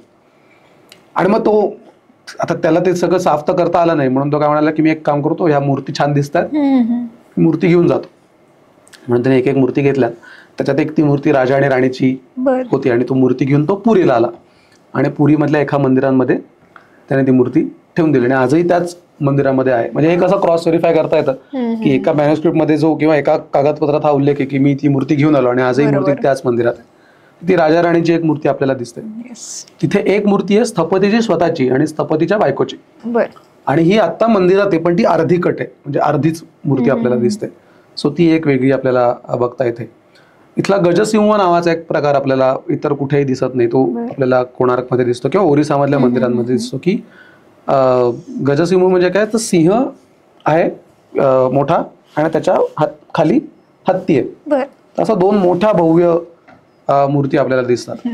किंवा त्या काळातली आणखीन एक इंटरेस्टिंग गोष्ट जी मॅन्युस्क्रिप्ट मध्ये आहे ती मी तुला सांगतो की मंदिराच्या समोर अरुण जो सूर्याचा सारथी आहे त्याचा स्तंभ होता, अरुण स्तंभ. बर आणि हा स्तंभ अस्तित्वात होता आणि अजूनही अस्तित्वात आहे. तो फक्त कोणार्कमध्ये नाहीये, तो पुरीच्या मंदिरासमोर ठेवलेला आहे, पण तो आहे तिथला. आता मॅन्युस्क्रिप्ट जेव्हा मी वाचत होतो तेव्हा की एवढा मोठा स्तंभ चढून बसवायचा, तो काहीतरी जमिनीखाली गेला पाहिजे, मग तरच तो जमिनीच्या वरती आपल्याला दिसेल, की मग हे कसं झालं असेल. त्याने मॅन्युस्क्रिप्ट मध्ये सांगितलंय की आम्ही हा स्तंभ कसा बसवतो. बर तर 2 हत्ती घेतले, 2 हत्तींच्या पोटाभोवती मोठा दोरखंड उभारला, मोठा दोरखंड उभारून तो पिलरच्या एका टोकाला बांधला बर आणि पिलरचं दुसरं टोक एका चाकाच्या गाडीवर ठेवलं उचलून. त्याला ते त्यांच्या ओडियामध्ये सागडी असं म्हणतात, बर म्हणजे हत्ती सागडी किंवा कला सागडी वगैरे असे शब्द आहेत मॅन्युस्क्रिप्ट मध्ये. आणि मग त्या हत्तीने तो हत्ती पुढे गेले त्यामुळे तो पिलर सरळ झाला आणि आता गाडीवर तो आता उभा राहिला. बरोबर आणि जसे जसे हत्ती पुढे जायचे तसे अशी लोक त्या गाडीला मागणं अशी ढकलायचे बर आणि तो ढकलत त्या खड्ड्यामध्ये तो पिलर ठेवला आणि नंतर सगळी त्याने माती लावली, त्याच्यावर टाकून तो पिलर बसवला. आता हे डोळ्याने इमॅजिन होत नाही, पण त्या पुस्तकामध्ये लेखकाने काय केलंय, हे सगळं जे वर्णन करतायत ते वर्णन त्याने ड्रॉइंग मध्ये टाकलेलं. आपण या व्हिडिओमध्ये ते दाखवू लोकांना की तो कसा तो उचलत असतो वगैरे. तर तो पिलर जेव्हा या कुर्डा राजाने पहिल्यांदा सर्वे केलेला होता मंदिराचा आणि स्केच वगैरे काढून घेतलेलं होतं, तर त्या माणसाने तो पिलर बघितला ज्याने तो सर्वे केला आणि त्याने मंदिराचं स्केच वगैरे काढला आणि त्यात त्यांनी सांगितलं की आपण एक काम करू, हा पिलर इथनं आपण उचलू आणि पुरीला घेऊन येऊ. आणि तो पुरीला घेऊन येण्यासाठी त्या पिलरसाठी त्यांनी काही बैलगाड्या ठेवल्या, त्या बैलगाड्यांवर तो पिलर आडवा ठेवला आणि तो पुरीला घेऊन आले आणि जगन्नाथाच्या मंदिरासमोर तो पिलर परत बसवला. त्यामुळे आजही कोणार्क मंदिराचा जो अरुणाचा पिलर आहे, अरुणाचा स्तंभ आहे, तो आजही आपल्याला पुरीच्या मंदिरासमोर तिथे बघता येतो. अशा बाकी शैव किंवा शिवा रिलेटेड मूर्ती आपल्याला दिसतात. सूर्याच्या अनेक मूर्ती आपल्याला बघायला मिळतात, अनेक सूरसुंदरी आपल्याला मंदिराच्या बाहेर बघायला मिळतात, कामशिल्प मंदिराच्या बाहेर भरपूर आहेत किंवा वेगवेगळे डिझायनिंग पॅटर्न्स मंदिराच्या बागे बघायला दिसतात. काही काही इंटरेस्टिंग शिल्प अशी आहेत की ज्याच्यामध्ये आता ओडिसामध्ये हत्ती खूप आहेत किंवा त्या काळात बरेच हत्ती होते. आता हत्ती हा असा प्राणी आहे जो कधीही आउट ऑफ कंट्रोल होऊ शकतो, त्याला कंट्रोलमध्ये कसं आणणार ना. तर मंदिराचं जी प्लिंथ आहे, पाया आहे, त्या बेसमेंटवर काही हत्तीचे असे शिल्प आहेत की हत्ती पाळलेले आहेत. मग एका हत्तीला त्यांनी कंपाऊंडच्या आतमध्ये ठेवलंय, मग एका हत्तीला ते कंट्रोलमध्ये आणण्यासाठी त्याच्यावर काही माऊथ त्याला काहीतरी करतोय, मग हत्तीला कंपाऊंडच्या आतमध्ये टाकतात वगैरे, अशी काही काही शिल्प आहेत. काही काही शिल्प ही प्रॉपर लढायांची आहेत, त्याच्यात सैनिक ढाल तलवार घेऊन आपल्याला दिसतात. सो प्रोबॅबली ज्या नरसिंहदेवाने ज्या ज्या मोहिमा काढल्या कोणार्क मंदिर बांधत असताना, त्या मोहिमांची ती दृश्य, कारण ते सगळं कानावर येत होतं ना की हा राजा इकडे गेलाय. इनफॅक्ट कोणार्क मंदिरावर काही काम करणारे मजूर मोहिमांवर सैनिक म्हणून गेले होते, कारण राजाला सैन्य कमी पडत होतं. तर इथे 700-800 लोक काम करत होते, त्यातले 200 सैनिक त्याने तिकडे घेऊन गेला. आणि मग तो आर्किटेक्ट कटकट करतोय की माझी माणसं तो हा घेऊन गेला आणि ती अजून आलेली नाहीत, माझं काम पेंडिंग राहिलेलं आपल्याला दिसतं. सो त्या सगळ्या मूर्ती तिथे दिसतात. आणि झालंय असं की कोणार्क मंदिर खूप भव्य आहे, पण त्यातल्या मूर्ती साईजने खूप छोट्या आहेत. म्हणजे जेवढं लार्जर दॅन लाईफ मंदिर आहे तेवढ्या लार्जर दॅन लाईफ मूर्ती नाहीयेत. दुसरं एक असं होतं, कोणार्क मंदिर आपण बघताना खूप लांबनं बघतो, मुळात त्याची प्लिंथच 20 फूट आहे. म्हणजे मी जेव्हा प्लिंथ खाली उभा राहतो तेव्हा माझ्या अजून वरती एक 15-20 फूट प्लिंथच आहे. मग ते चढायला पायऱ्या चढून प्लिंथवर जातो. त्याच्यानंतर 15-20 फुटांचा दरवाजा आहे, नुसता डोअर फ्रेम. त्यामुळे मी बघताना कायम असा कुठेतरी लांबनं मूर्ती बघत असतो, त्यामुळे ते मला बघताना त्या बारीकच दिसतात. फक्त ज्या नायिकांच्या म्हणजे सूरसुंदरींच्या मूर्ती आहेत त्याच फक्त आकाराने मोठ्या असलेल्या आपल्याला बघायला मिळतात आणि त्या खूप इंटरेस्टिंग मूर्ती आहेत. ओके, आता असं बोललं जातं की मंदिराच्या शिखरामध्ये मॅग्नेट आहे, कारण कोणार्क मंदिरावरून कुठलंच विमान जात नाही, कारण ते म्हणतात की मॅग्नेट ओढून घेतं. मग ते कितपत काय आहे नेमकं? नाही, ऍक्च्युली हे खरं नाहीये, पण दुर्दैव असं आहे की 2 दंतकथा सांगतात आणि ह्या दंतकथा तिथल्या ऍक्च्युअल म्युझियम मध्ये जो ऑडिओ व्हिज्युअल शो चालतो ना 30 मिनिटाचा, त्यात पण या दंतकथा खऱ्या आहेत असं समजून सांगतात. त्यामुळे त्या लोकांच्या आणि तिथले गाईड पण या सगळ्या गोष्टी सांगतात. एक गोष्ट ही जी तू म्हणालीस की मॅग्नेट आहे, पण ते शिखरातलं नाहीये, ते मॅग्नेट मूर्तीमध्ये आहे. ते असं म्हणतात की ती मूर्ती हवेत तरंगायची वगैरे अशी. आणि दुसरं आहे की शिखरामधलं मॅग्नेट जहाज खेचून घ्यायची, बर ह्या मॅग्नेटच्या गोष्टी. आणि तिसरी गोष्ट सांगतात की शिखर चढवता येत नव्हतं म्हणून त्या मुलाने त्या शिखरावरनं उडी मारून जीव दिला. बापरे. अशा या 3 गोष्टी तिथे सर्रास सांगतात आणि सगळे गाईड झाडून या सगळ्या गोष्टी सांगतात. आता अगेन बॅक टू मॅन्युस्क्रिप्ट, की आपल्याला कळणार कसं ना या सगळ्या गोष्टी खऱ्या आहेत किंवा नाही आहेत. तर मॅन्युस्क्रिप्ट मध्ये सगळ्या गोष्टींचं डिटेल वर्णन केलंय, की किती छिन्नी लागल्या. 400 लोक काम करतात तर 400 छिन्नींची शस्त्रपूजा केली, किंवा 400 हातोडे लागले, त्याला इंग्लिशमध्ये मॅलेट्स असं म्हणतात, थोडेसे ब्रॉड हातोडे असतात. त्या सगळ्या गोष्टी इतक्या डिटेल लिहिल्या आहेत, तर त्या सगळ्या डिटेल गोष्टी लिहिताना कुठेही मॅग्नेट लिहितात आणि असं मॅग्नेट काही पॉसिबल नाहीये. बरं, ती मूर्ती बघितलेला माणूस आहे, जेव्हा पूर्ण मंदिर डिस्ट्रॉय झालेलं होतं आणि मराठ्यांच्या काळात जो माणूस ते मंदिर बघायला गेलेला होता त्याने गाभाऱ्यात ती मूर्ती बघितलेली होती, की सूर्याच्या मूर्तींचं नाक कापलं गेलेलं आहे आणि 2 हात तोडले गेलेले आहेत आणि ती मूर्ती कुठेही आधांतरी वगैरे नाहीये, ती जमिनीवरच मूर्ती आहे. किंवा सूर्याची उपासना कशी करायची याची एक मॅन्युस्क्रिप्ट आहे, त्याच्यातही कुठे दिसत नाहीये की असं मॅग्नेट. त्यामुळे मूर्तीमध्ये मॅग्नेट नव्हतं किंवा मूर्ती आधांतरी वगैरे नव्हती, हा पार्ट त्यातनं क्लिअर होतो. दुसरी गोष्ट, मॅन्युस्क्रिप्ट मध्ये शिखर चढवलं जेव्हा, आता शिखर चढवणं हा मोठा कार्यक्रम असायचा, कारण तो दगड काही टनांचा आहे आणि तो दगड चढवण्यासाठी तिथे स्थपतीच लागायचा, आर्किटेक्टच तिथे पाहिजे, त्याच्याशिवाय हे दुसरं काम कोणालाही करता येत नाही. आणि फार मजेशीर गोष्ट की असं एखादी काही अवघड गोष्ट करायची असेल की मोठे ढोल नगारे ते घेऊन यायचे आणि जोरात जोरात वाजवत की सगळ्यांना उत्साह आला पाहिजे, कारण ते दगडाचं वजन खूप आहे ना, ते उचलायचं झालं तर तेवढी ताकद आली पाहिजे. आता झालं असं की शेवटच्या वर्षात येतो आपण 12व्या वर्षी मंदिर बांधकामाच्या, आणि राजा आपला तिथनं सगळा पत्र पाठवून घाई करतोय आर्किटेक्टला की तुझं काय चाललंय, तुला साधं शिखर बसवता येत नाही. कारण 2-3 प्रयत्न झाले होते आणि ते शिखर काही चढवता आलं नव्हतं, कारण ते अमलक खूप मोठं आहे, त्याच्यात त्या बरोबर जॉईंटमध्ये बसवायला ते खूप त्यांना कष्ट पडत होतं आणि ते काही जमत नव्हतं त्यांना. तर राजा त्या आर्किटेक्टला म्हणतो तुला काही जमत नाहीये, किती वेळ चाललाय, मी एवढे पैसे खर्च करतोय याच्यासाठी, माझ्या हयातीत तिथे मंदिर बांधलं नाही गेलं तर काय होईल, असं त्याला बरंच काय काय तो सांगतो आणि घाई करायला सारखं. तर आर्किटेक्ट म्हणतो की मी घाई करणार नाही, मी माझ्या टाईमलाईन नुसारच जाणार आणि जर त्या टाईमलाईन मध्ये बसत नसेल तर मी उगाच घाई करून मंदिर खराब नाही करणार.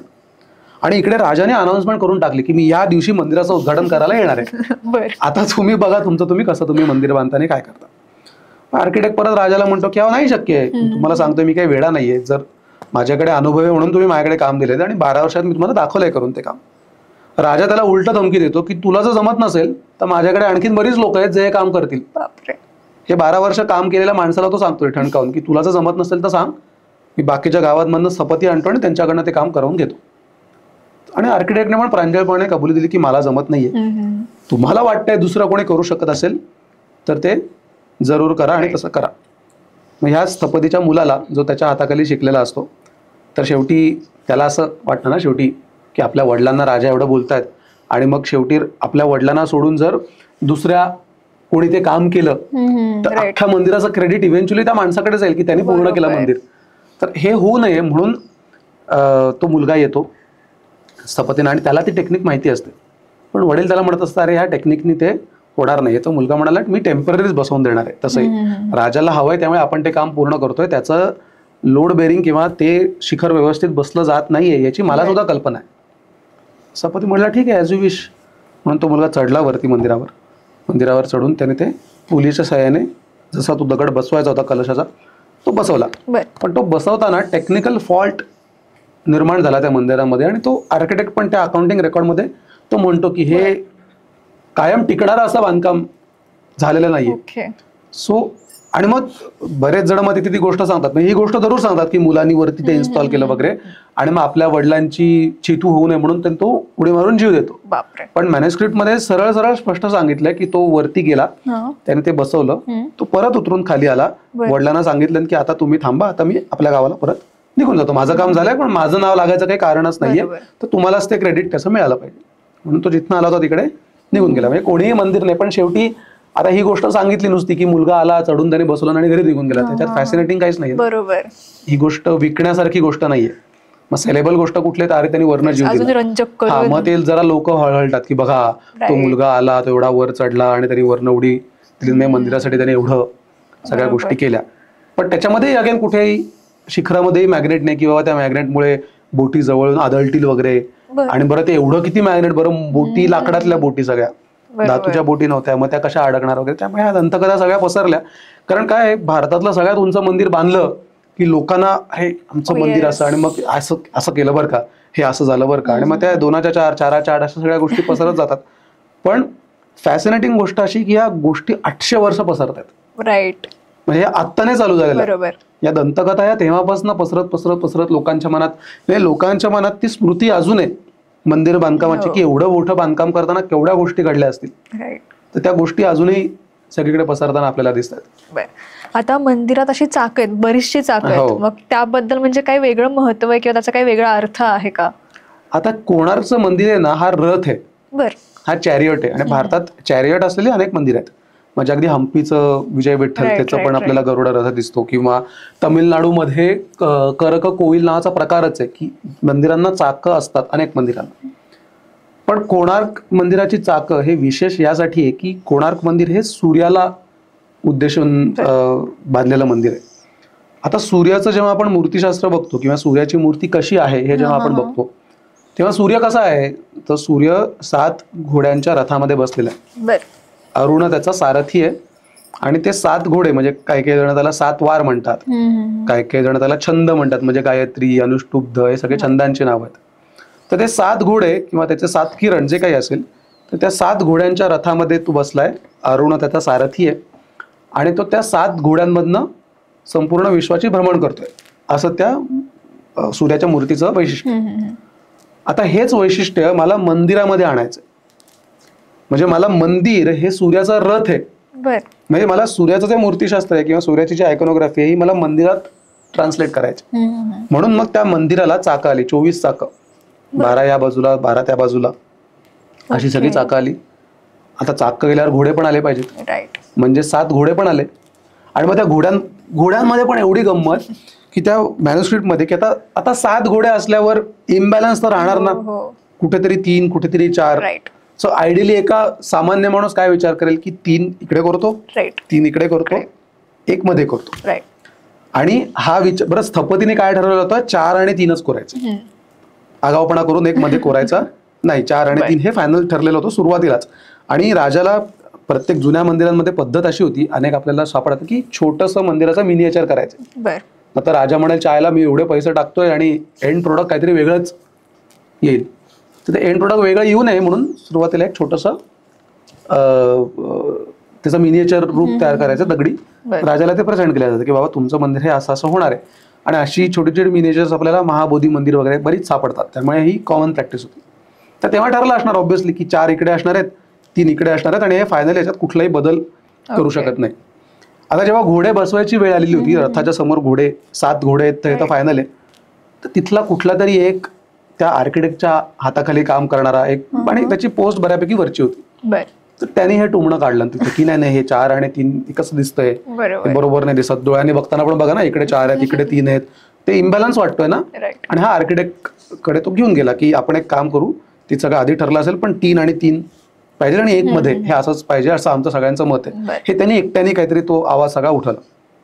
आर्किटेक्ट त्याला म्हणतोय की हे करायची काहीही गरज नाहीये, आपलं आधी ठरलेलं आहे की 4 आणि 3 असेच करायचे आहेत, त्यामुळे तू हे करू नकोस. तरी तो ऐकायला तयारच नाही. नाही तुम्ही हे जाऊन राजांना सांगा, आमचं सजेशन असं आहे, असं तुम्ही त्या राजांना सांगा.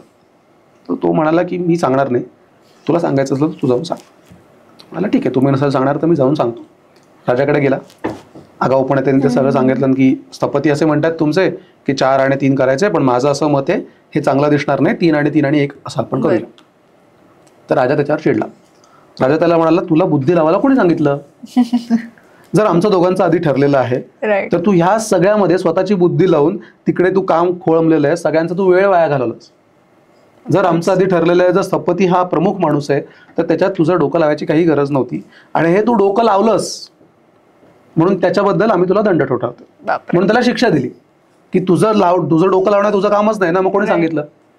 त्याला शिक्षा दिली. त्यानंतर आर्किटेक्टलाही शिक्षा दिली की तू एंटरटेन करून ह्याला माझ्यापर्यंत आणलंसच का, म्हणजे तू तिथल्या तिथे त्याला हे करायला पाहिजे होतं. तुझी चूक झाली की त्याला माझ्यापर्यंत घेऊन काही संबंध नसताना. म्हणजे दोघांना शिक्षा झाल्या आणि फायनली 4 आणि 3 असंच लावले. तो घोडे आजही 4 आणि 3 असतात. सगळे घोडे आज दिसत नाहीत, काही काहींचे पाय दिसतात, काही काहींच्या शेपट्या दिसतात, पण 4 आणि 3 घोडे, 7 घोडे, 24 चाकं, त्या चाकांवर सगळा तो रथ.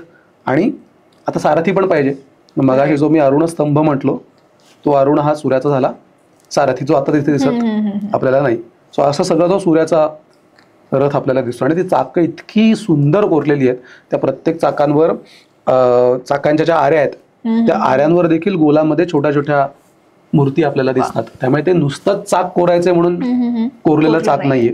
आणि मॅन्युस्क्रिप्ट मध्ये चाक बसवताना प्रत्येकाच्या घटना आहेत की चाक कोरायला एवढा वेळ लागला, त्याचे आम्हाला एवढे पैसे मिळाले, ते आम्ही चढवून उभं कधी केलं, कुठल्या वेळेला केलं, आणि मग एकाच कॉन्ट्रॅक्ट दिलेलं होतं 24 चाकांचं वगैरे वगैरे, ह्या सगळ्या गोष्टी आपल्याला दिसतात. तिथे गेल्यानंतर आता मॅन्युस्क्रिप्ट मधला उल्लेख नाही, पण तिथले गाईड लगेच की नाही हे चाक म्हणजे वेळ दाखवणारी चाक आहेत ही, आणि तुम्ही एका याच्यावर हात ठेवला तर सूर्याची किरण कुठे येतात त्याच्यावरनं वेळ वगैरे असं काय ते कॉम्प्लिकेटेड सांगत असतात.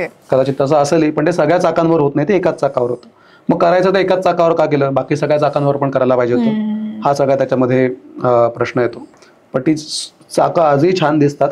त्यातली काही काही चाकं पूर्णपणे इंटॅक्ट आहेत, म्हणजे त्याच्यावर कुठल्याही प्रकारचं कन्झर्वेशनचं काम झालेलं नाहीये, कुठल्याही प्रकारच्या मूर्ती तिथल्या नष्ट झालेल्या नाहीये. जसं चाक आहे तसंच ते चाक आपल्याला तिकडे बघायला मिळतं. त्यामुळे त्या चाकांवरनं, आणि बरं ते चाक जर बघितलं ना तर माझी उंची चाकाच्या फक्त मी मध्यावर येतो. म्हणजे चाक सुद्धा 10-12 फुटांचं एवढं मोठं चाक ते तयार केलंय. पण ती चाकं फिरत वगैरे नाही, ती तशी आणून सेपरेट आणून इन्स्टॉल केलेली सगळी चाक आहे.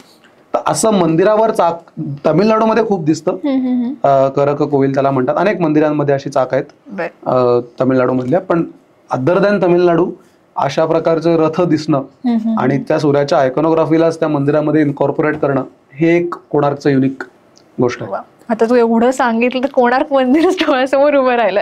आता तू स्वतः कोणार्क मंदिरला गेलाच आहे, सो आता आम्हाला जर जायचं असेल तुझ्या थ्रू आम्ही जाऊ शकतो का? म्हणजे आम्ही तर नेतोच, दर वर्षामध्ये आम्ही सप्टेंबर, डिसेंबर, जानेवारी अशा कोणार्कमध्ये आमच्या वर्षाला 3 ट्रिप असतात. नुसतं कोणार्कच नाही, पण ओडिसामधली सगळी मंदिरं, म्हणजे आम्ही ते बिल्टअपच असा करतो की सुरुवातीला भुवनेश्वर दाखवतो, टप्प्याटप्प्यात दाखवायला पाहिजे ना. डायरेक्ट मोठं मंदिर कसं, त्याची सुरुवात कुठनं झाली, तर पहिले भुवनेश्वरची मंदिरं दाखवतो, मग त्यांना पुरीला घेऊन जातो, आणि पुरीला घेऊन गेल्यानंतर मग फायनली कोणार्क मंदिर आम्ही सगळं दाखवतो. आणि ते मंदिर दाखवायला आता तिकडे जाऊन एवढं सगळं पाल्लाळ लावत बसलं तर दिवस पण पुरणार नाही, कारण तिथे तर सगळे मॅन्युस्क्रिप्ट डोळ्यासमोर दाखवू शकतो. मग त्याचं आम्ही ऑनलाईन सेशन आधी घेतो, थेरॉटिकल पार्ट आपण आधी कव्हर करू. पण एवढं सगळं होऊन सुद्धा कोणार्क मंदिर बघायला 5-6 तास लागतात मिनिमम, कारण तेवढाच टूरमध्ये गेल्यावर तेवढा तर वेळ आपल्याला पुरत नाही. पण 5-6 तास आपण कोणार्क मधली सगळी शिल्प, सगळी मंदिरं, कुठे मुखशाळा होती, कुठे त्यांचं जेवण कुठे तयार करायचे, किंवा कोणार्क मधल्या सूर्याच्या सगळ्या मूर्ती कशा आहेत, आणि तिथलं म्युझियम जवळचं, तर या सगळ्या गोष्टी आपण कोणार्कमध्ये करतो. सप्टेंबर, डिसेंबर आणि जानेवारी त्याच्यामध्ये आम्ही ते सगळं घेऊन जातो. पण तिथे गेल्यावर ऍक्च्युअल बघायला ते जास्त मजा येते. म्हणजे आपण फोटो मध्ये दाखवूच, पण शेवटी त्याचा जो ग्रँडनेस आहे, म्हणजे पडल्यानंतर सुद्धा जर एवढं शिल्लक असेल तर पडायच्या आधी किती भव्यता असणार, ती भव्यता तिथे गेल्याशिवाय त्याचा आपल्याला अंदाज येत नाही, आतमध्ये जाता येत नाही. कारण कोणार्क मंदिरचं जे जगमोहन आहे, सभामंडप आहे, हा सगळा वाळूने भरलेला आहे. म्हणजे जेव्हा इंग्रजांनी ठरवलं याचं कन्झर्वेशन करावं तेव्हा ते पडायला आलं होतं. त्यामुळे यांनी काय केलं, वाळू आणली समुद्रातून आणि ते पूर्ण जगमोहन गच्च वाळूने भरून टाकलं. त्यामुळे आतमध्ये एंट्री नाहीये, आपल्याला बाहेरनच फिरता येतं, खालनच बघता येतं. पण खालनं बघून सुद्धा एवढं आज आपल्याला बघायला शिल्लक. आता जसं तू म्हटलंस की शिखर बांधलेलं होतं, पण ते आता दिसत नाही, म्हणजे पडलंय किंवा नष्ट झालंय. आता याच्यामध्ये ना 2-3 अनालिसिस आहेत. म्हणजे जेव्हा कोणार्कचा पहिले सर्वे झाला होता 1620च्या सुमारास, जेव्हा त्यांनी स्केचेस काढले तेव्हा संपूर्ण मंदिर शाबूत होतं, इन्क्लुडिंग त्याचं शिखर. म्हणजे तेव्हाच आपल्याला कळलं की 17व्या शतकाच्या सुरुवातीला तरी ते मंदिर पडलेलं नव्हतं, जसं होतं तसंच मंदिर शाबूत. आणि ती स्केचेस आपल्याकडे पब्लिकली अवेलेबल दिसतात, त्याच्यावर आपल्याला कळलं की किती भव्य ते मंदिर असेल, किती इंट्रिकेट ते मंदिर असेल. यानंतरचा डायरेक्ट दुसरा जो उल्लेख आहे तो 1790 वगैरेच्या आसपासचा आहे, जो मराठ्यांच्या काळातला जो माणूस तिथे जाऊन, आणि तो म्हणतो की सगळं मंदिर पडलेलं आहे. म्हणजे कधीतरी 16वा शतक ते 17वा शतक ते 18वा शतक याच्या काळात कधीतरी ते मंदिर पडलं असणार, किंवा इस्लामी आक्रमणात पाडलं असणार. याच्यामध्ये बंगालचा एक नवाब जो आहे त्याच्याकडे बरेच जण बोट दाखवतात. काला पहाड नावाचं त्याचं नाव आहे त्या सरदाराचं, आणि या काला पहाडने आक्रमण केलेलं होतं ओडिसावरती, आणि ह्याच्यात त्यांनी ते मंदिर तोडलं असणार, शिखर. बरं, पूर्ण एवढं मोठं शिखर तोडणं इज अ डिफिकल्ट थिंग. पण झालं काय असेल, मी मगाशी म्हटलं तसं की मॅन्युस्क्रिप्टमध्ये शिखर बसवताना जो टेक्निकल डिफेक्ट सांगितलेला होता शिखरामध्ये तयार झालेला, एक जरी दगड वरनं त्याने काढला असेल पाडण्यासाठी, आणि त्या डिफेक्टमुळे सगळं ते शिखर सगळं कोलॅप्स झालेलं असेल, आणि हे आपल्याला कोलॅप्स झालेल्या शिखराचा एक अर्धा भाग दिसतो देखील. त्याला लता नावाचा एक शब्द आहे. इंग्लंडचा म्हणजे ब्रिटिशांचा एक माणूस तिथे सर्वे करायला गेलेला होता, म्हणजे ह्या मराठ्यांच्या माणसाच्या नंतर. आणि मराठ्यांचा माणूस म्हणतो की शिखराचा काही भाग शिल्लक आहे, पण तो कसा शिल्लक आहे आपल्याला माहिती नव्हतं. पण इंग्लंडच्या या माणसाने किंवा एक फर्ग्युसन नावाचा एक जेम्स फर्ग्युसन मोठा संशोधक आहे ब्रिटिशांचा, तर ह्यांनी कोणार्कची चित्र काढली. तर त्या चित्रामध्ये शिखराच्या एका कॉर्नरचं ती लता म्हणजे एक कड अशी उभीच्या उभी असलेली आपल्याला दिसते. म्हणजे इंग्रजांच्या काळात सुद्धा एक शिल्लक राहिलेलं होतं. पूर्ण शिखर पडलेलं असलं तरी शिखराची एक छोटीशी बाजू जी पट्टी होती ती शिल्लक राहिलेली ब्रिटिशांच्या काळात बघितलेली आहेत. त्यामुळे त्याच्या आधी पडलं. आता पडलं एवढं शिखर पडणं शक्य नाहीये, कारण पडलं असतं तर सूर्याचे हात नसते तुटले किंवा मूर्ती विद्रूप नसत्या झाल्या. म्हणजे याचा अर्थ कोणीतरी ते मुद्दामन पाडलेलं आहे. तर जो काला पहाडकडे निर्देशन केलं जातं की ह्यांनी ते केलं असेल, तर कदाचित हा काला पहाड असेल, त्यांनी आक्रमण केलं असेल. आता असेल का, कारण त्याचे लेखी पुरावे नाहीयेत. हे सगळे तर्काच्या आधारे चालू आहे म्हणून मी असेल शब्द वापरतोय. पण सूर्याच्या ज्या सगळ्या मूर्ती दिसतात किंवा इतर सगळ्या मूर्ती दिसतात त्यांना जे विद्रूप केलेलं आहे, विद्रूप केलेल्यावरनं आपल्याला दिसतं की हे कोणीतरी पाडलेलं आहे मुद्दाम, आणि त्याला ते एवढं सगळं मंदिर पाडता आलं नाही. त्यामुळे त्यांनी जे शक्य आहे ते पाडलं आणि बाकीचं तसंच राहिलेलं आपल्याला बघायला मिळतं. आणि बाकी मग ऊन वारा पावसाने तो दगडच असा आहे, कोंडालाईट आणि लॅटराईट, की तो पोरस दगड आहे. त्यामुळे साहजिकच त्याचं डिटोरिएशन बाय डिफॉल्ट होणारच. आणि इतकी वर्षाचा मेंटेनन्स नसेल तर एक एक भाग ढासळायला लागतो. त्याच्यामध्ये ते गेलं. मूळ गर्भगृह जो आहे मग तो त्याच काळात गायब झालाय का काय वेगळं? आता गर्भगृह आहे. आता गर्भगृहाचा थोडासाच भाग शिल्लक आहे. पूर्ण शिखर पडलं आणि गर्भगृहाचा बराचसा भाग पडला. आता फक्त प्लेनचा थोडासा वरचा शिल्लक आहे आणि मंदिराच्या गाभाऱ्याचा मागचा भाग शिल्लक आहे. म्हणजे देवता जिकडे पाठ करून उभी असते, सो पाठीमागचा थोडासा भाग अजूनही शिल्लक आहे. पण आता आतमध्ये जाता येत नाहीये ना, त्यामुळे आतमध्ये किती मोठं गर्भगृह होतं किंवा काय हे कळायला काहीच मार्ग नाही. पण गर्भगृहाचा भाग थोडा शिल्लक आहे. प्लिंथ पूर्णच्या पूर्ण जशी आहे तशी आपल्याला बघायला मिळते. पण मंदिर पूर्णपणे बांधलेलं होतं. त्याच्यामध्ये सूर्याची पूजा होत होती. हे आपल्याला एका मॅन्युस्क्रिप्ट जिथे सूर्यपूजेचीच ती मॅन्युस्क्रिप्ट आहे की कशी पूजा करायला पाहिजे. त्या पूजेची पण पद्धत की पूजेतली मूर्ती वेगळी होती. म्हणजे सूर्याची मूर्ती वेगळी आणि सूर्याची मूर्ती आज आपल्याला बघायलाही मिळते. नॅशनल म्युझियम जे आहे दिल्लीचं, तर दिल्लीच्या नॅशनल म्युझियम मध्ये जेव्हा आपण जातो तेव्हा मेन समोरच ती सूर्याची मूर्ती ठेवलेली आहे. आणि ती मूर्ती सुद्धा 12-13 फूट 10 ते 12 फूट उंचीची मूर्ती आणि इतकी सुंदर मूर्ती आहे. आवर्जून जाऊन कधी दिल्लीत जर गेलात तर नॅशनल म्युझियम मध्ये ती ओरिजिनल गाभाऱ्यातली मूर्ती जी आहे ती आपल्याला ठेवलेली दिसते, जी आज तिकडे नाहीये पण गाभाऱ्यात ठेवलेली. तर ते पूर्ण झालं होतं याचं की ते कशी पूजा केली जायची सूर्याची. तर ही 12 फुटांची मूर्ती काय हलवता येणार नाही, ती एकदा बसवली की बसवली. मग 2 प्रकारच्या मूर्ती असतात. एक म्हणजे चल मूर्ती आणि अचल. अचल म्हणजे ती एकदा स्थापना केली की हलवता नाही येत, हे सूर्याची मूर्ती. दुसरी मूर्ती होती ती चल मूर्ती, म्हणजे रोजच्या पूजेसाठी जसं आपण धातूची मूर्ती वापरतो नाही का. आता पुण्यामध्ये पण गणपती उत्सवात दगडूशेठची मूर्ती वेगळी असते पण ऍक्च्युअल पूजेतील छोटी मूर्ती असते. तर तशी सूर्याची छोटी मूर्ती होती. दर दिवशी ती मूर्ती उचलायचे. मुखशाळा किंवा रंगमंडप नावाचा एक प्रकार आहे कोणार्कमध्ये, त्या रंगमंडपात ती आणून ठेवायचे. आणि रंगमंडपात सूर्याची पहिली किरणं, कारण पूर्वेकडे तोंड केलेलं मंदिर आहे त्यामुळे, आणि आता आपल्याकडच्या समुद्रावर आपण सूर्यास्त बघायला जातो, पण ओडिसामध्ये गेल्यावर आपण समुद्रात जातो सूर्योदय बघायला, कारण सूर्याची पहिली किरणं तिथे पडतात. तर बरोबर किनाऱ्यावरनं सूर्याची किरणं जेव्हा पहिली किरण यायची ती बरोबर त्या रंगशाळेच्या मधल्या ह्याच्यात पडायची. आणि ती पहिलं ते स्नान सूर्याचं स्नान. सूर्याच्या मूर्तीला सूर्याने अभिषेक किरणाने अभिषेक घालायचा, मग ती मूर्ती आतमध्ये नेऊन परत ठेवायची आणि मग पूजा अर्चा व्हायची. त्यामुळे मंदिर पूर्णपणे बांधून झालेलं होतं. तिथे पूजा पण 400 वर्ष पूजा होत होती. त्यानंतर ते मंदिर पाडलं गेलं. त्यामुळे आज पडलेलं मंदिर आहे आणि बाकी शेजारची मंदिरं पण पडलेली आहेत. म्हणजे असं नाही की फक्त, किंवा त्याच्या भोवती बाउंड्री वॉल होती मोठी 12-13 फूट उंच भिंत बांधलेली होती किल्ल्यासारखी. ती पूर्ण भिंतही आज पडलेली आहे. सगळं, कारण भिंत पडणार नाही ना, मंदिर पडू शकतं पण भिंत कशी पडणार. त्यामुळे हे सगळं नष्ट मुद्दामून जाणीवपूर्वक केलेलं आहे. आता तू उल्लेख केला सूर्यमूर्तीचा, मग त्याबद्दल अजून काय सांगशील तू? म्हणजे थोडं सूर्यपूजेविषयी सांगतो, कारण आपल्याकडे भारतात 5 प्रकारच्या देवतांचे पंथ आहेत. एक म्हणजे शैव संप्रदाय, दुसरा म्हणजे वैष्णव संप्रदाय, तिसरा म्हणजे शाक्त संप्रदाय म्हणजे देवीची उपासना करणारा, शैव शिवाची, वैष्णव विष्णूची, चौथा गाणपत्य संप्रदाय म्हणजे गणपतीची उपासना करतो, आणि 5वा संप्रदाय जो आहे हा सूर्याची उपासना करणारा सौर्य संप्रदाय. आणि सूर्याची मंदिरं भारतात अनेक ठिकाणी आहेत. म्हणजे काश्मीरमध्ये अनंतनाथचं मार्तंड सूर्य मंदिर, गुजरात मधलं आपल्याला मोढेराचं सूर्य मंदिर आपल्याला दिसतं, किंवा कोणार्कचं मंदिर म्हणजे 3 दिशांना झाले आणि दक्षिणेत पण आपल्याला सूर्य मंदिरं दिसतात किंवा मंदिरांवर सूर्याचं अंकन दिसतं. राईट. आणि सूर्याची उपासना ही खरी आज नाही, ही वेदकाळापासून चालू आहे. कारण सूर्य, आपण देव म्हणजे सूर्य ही अशी गोष्ट आहे जी आपल्याला प्रकाश देते. आणि दिवसा बेसिकली जो रात्रीच्या अंधाराला माणूस जो घाबरत असतो तो सूर्यामुळे पूर्ण दिवस प्रकाशमान होतो आणि सगळ्या गोष्टी दिसायला लागतात. त्यामुळे साहजिकच सूर्याची उपासना करण्याचा प्रघात पडला. आणि भारतातच नाही, सगळ्या प्राचीन संस्कृतीमध्ये आपल्याला दिसतो. म्हणजे इजिप्शियन संस्कृतीमध्ये सूर्य दिसतो, मेसोपोटोमियामध्ये सूर्य आपल्याला दिसतो, ग्रीकांमध्ये सूर्य आपल्याला दिसतो, पर्शियामध्ये आपल्याला सूर्य सगळ्या बघायला मिळतो. त्यामुळे सूर्याची उपासना जगभरात सगळीकडे केली जाते. आणि थोड्याफार प्रमाणात सूर्य तसाच आहे. म्हणजे आपल्याकडे मगाशी मी म्हटलं की सूर्य रथात बसून पूर्ण जगाची तो भ्रमंती करतोय, तसाच इजिप्शियन संस्कृतीमधला सूर्य हा बोटीत बसतो, पण तोही सगळीकडे फिरतोय. राईट. सो सगळीकडे सूर्याची कल्पना सेमच आहे.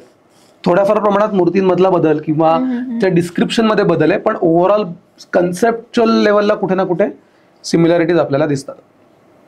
सूर्याची जेव्हा सुरुवातीला मूर्ती आपल्याकडे विकसित केली तेव्हा तो सूर्य कसा आहे, तो रथात बसलेला येत आहे, त्याच्या हातात 2 कमळ आहेत.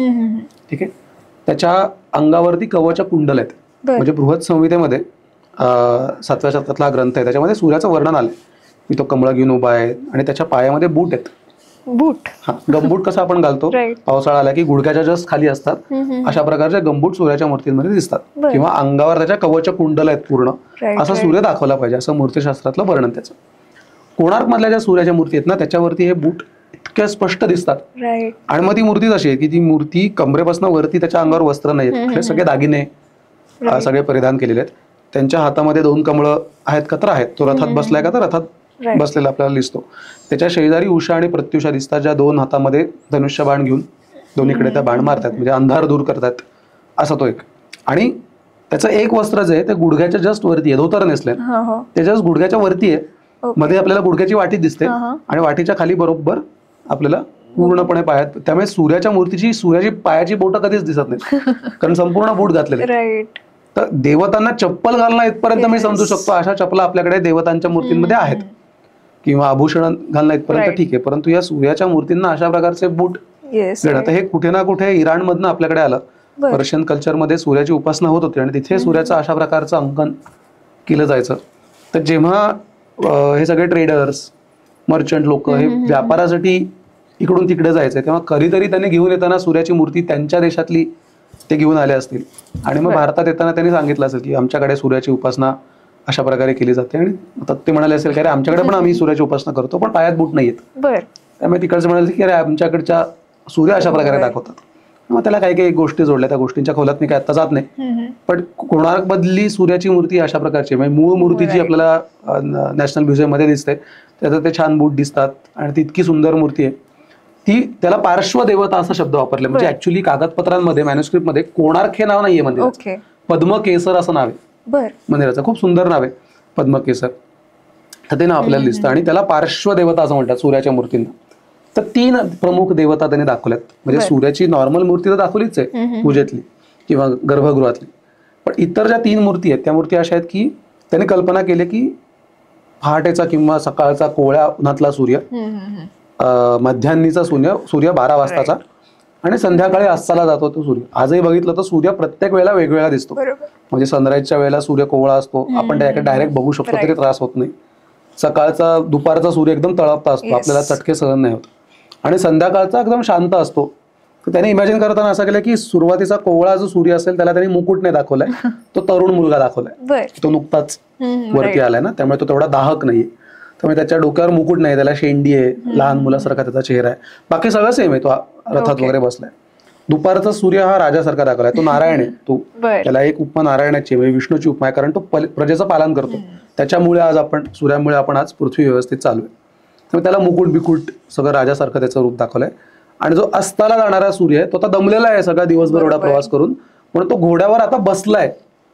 एका घोड्यावर तो बसलेला आणि आता उभा न दाखवता, कारण उभा राहून दमणार ना, रथात किती वेळ उभा राहणार. त्यामुळे आता तो घोड्यावर बसलेला आहे आणि तो सारथी त्याचा घोडा चालवतोय की तो आता दमलेला सूर्य, असं त्याचं अंकन छान आपल्याला केलेलं दिसतं. आणि त्या मंदिराच्या 3ही बाजूला, डावीकडे, उजवीकडे आणि मागच्या बाजूला 3ही मूर्ती आपल्याला सूर्याच्या अंकन केलेल्या दिसतात. फक्त त्या खूप हाईटला आहेत त्यामुळे सहज नजरेस पडत नाही. म्हणून मग त्यांनी काय केलं, त्याच्या प्रतिकृती केल्या आणि त्या कोणार्क मंदिराच्या बाहेरच्या म्युझियम मध्ये त्यांनी त्या लावून ठेवल्या की कसं दिसतंय. आणि त्या 3ही मूर्तींना वेगवेगळी नावं त्यांनी बेसिकली दिली. तर कोणार्क मधल्या सूर्याचं वैशिष्ट्य असं आहे की त्यामध्ये, आणि कोणार्कवर अनेक सूर्याच्या मूर्ती, त्यातल्या या 3 मोठ्या महत्वाच्या की ह्या वेगळ्या प्रकारे कुठेतरी थोडा दाखवलेला आपल्याला दिसतं. ओके. आता मंदिरात अशी बरीचशी कामशिल्प आहेत खूप सारी, मग त्याचा अर्थ काय आहे नेमका? कामशिल्पाचं ना बऱ्याचशा लोकांनी इंटरप्रिटेशन खूप वेगवेगळे केलेले आहेत.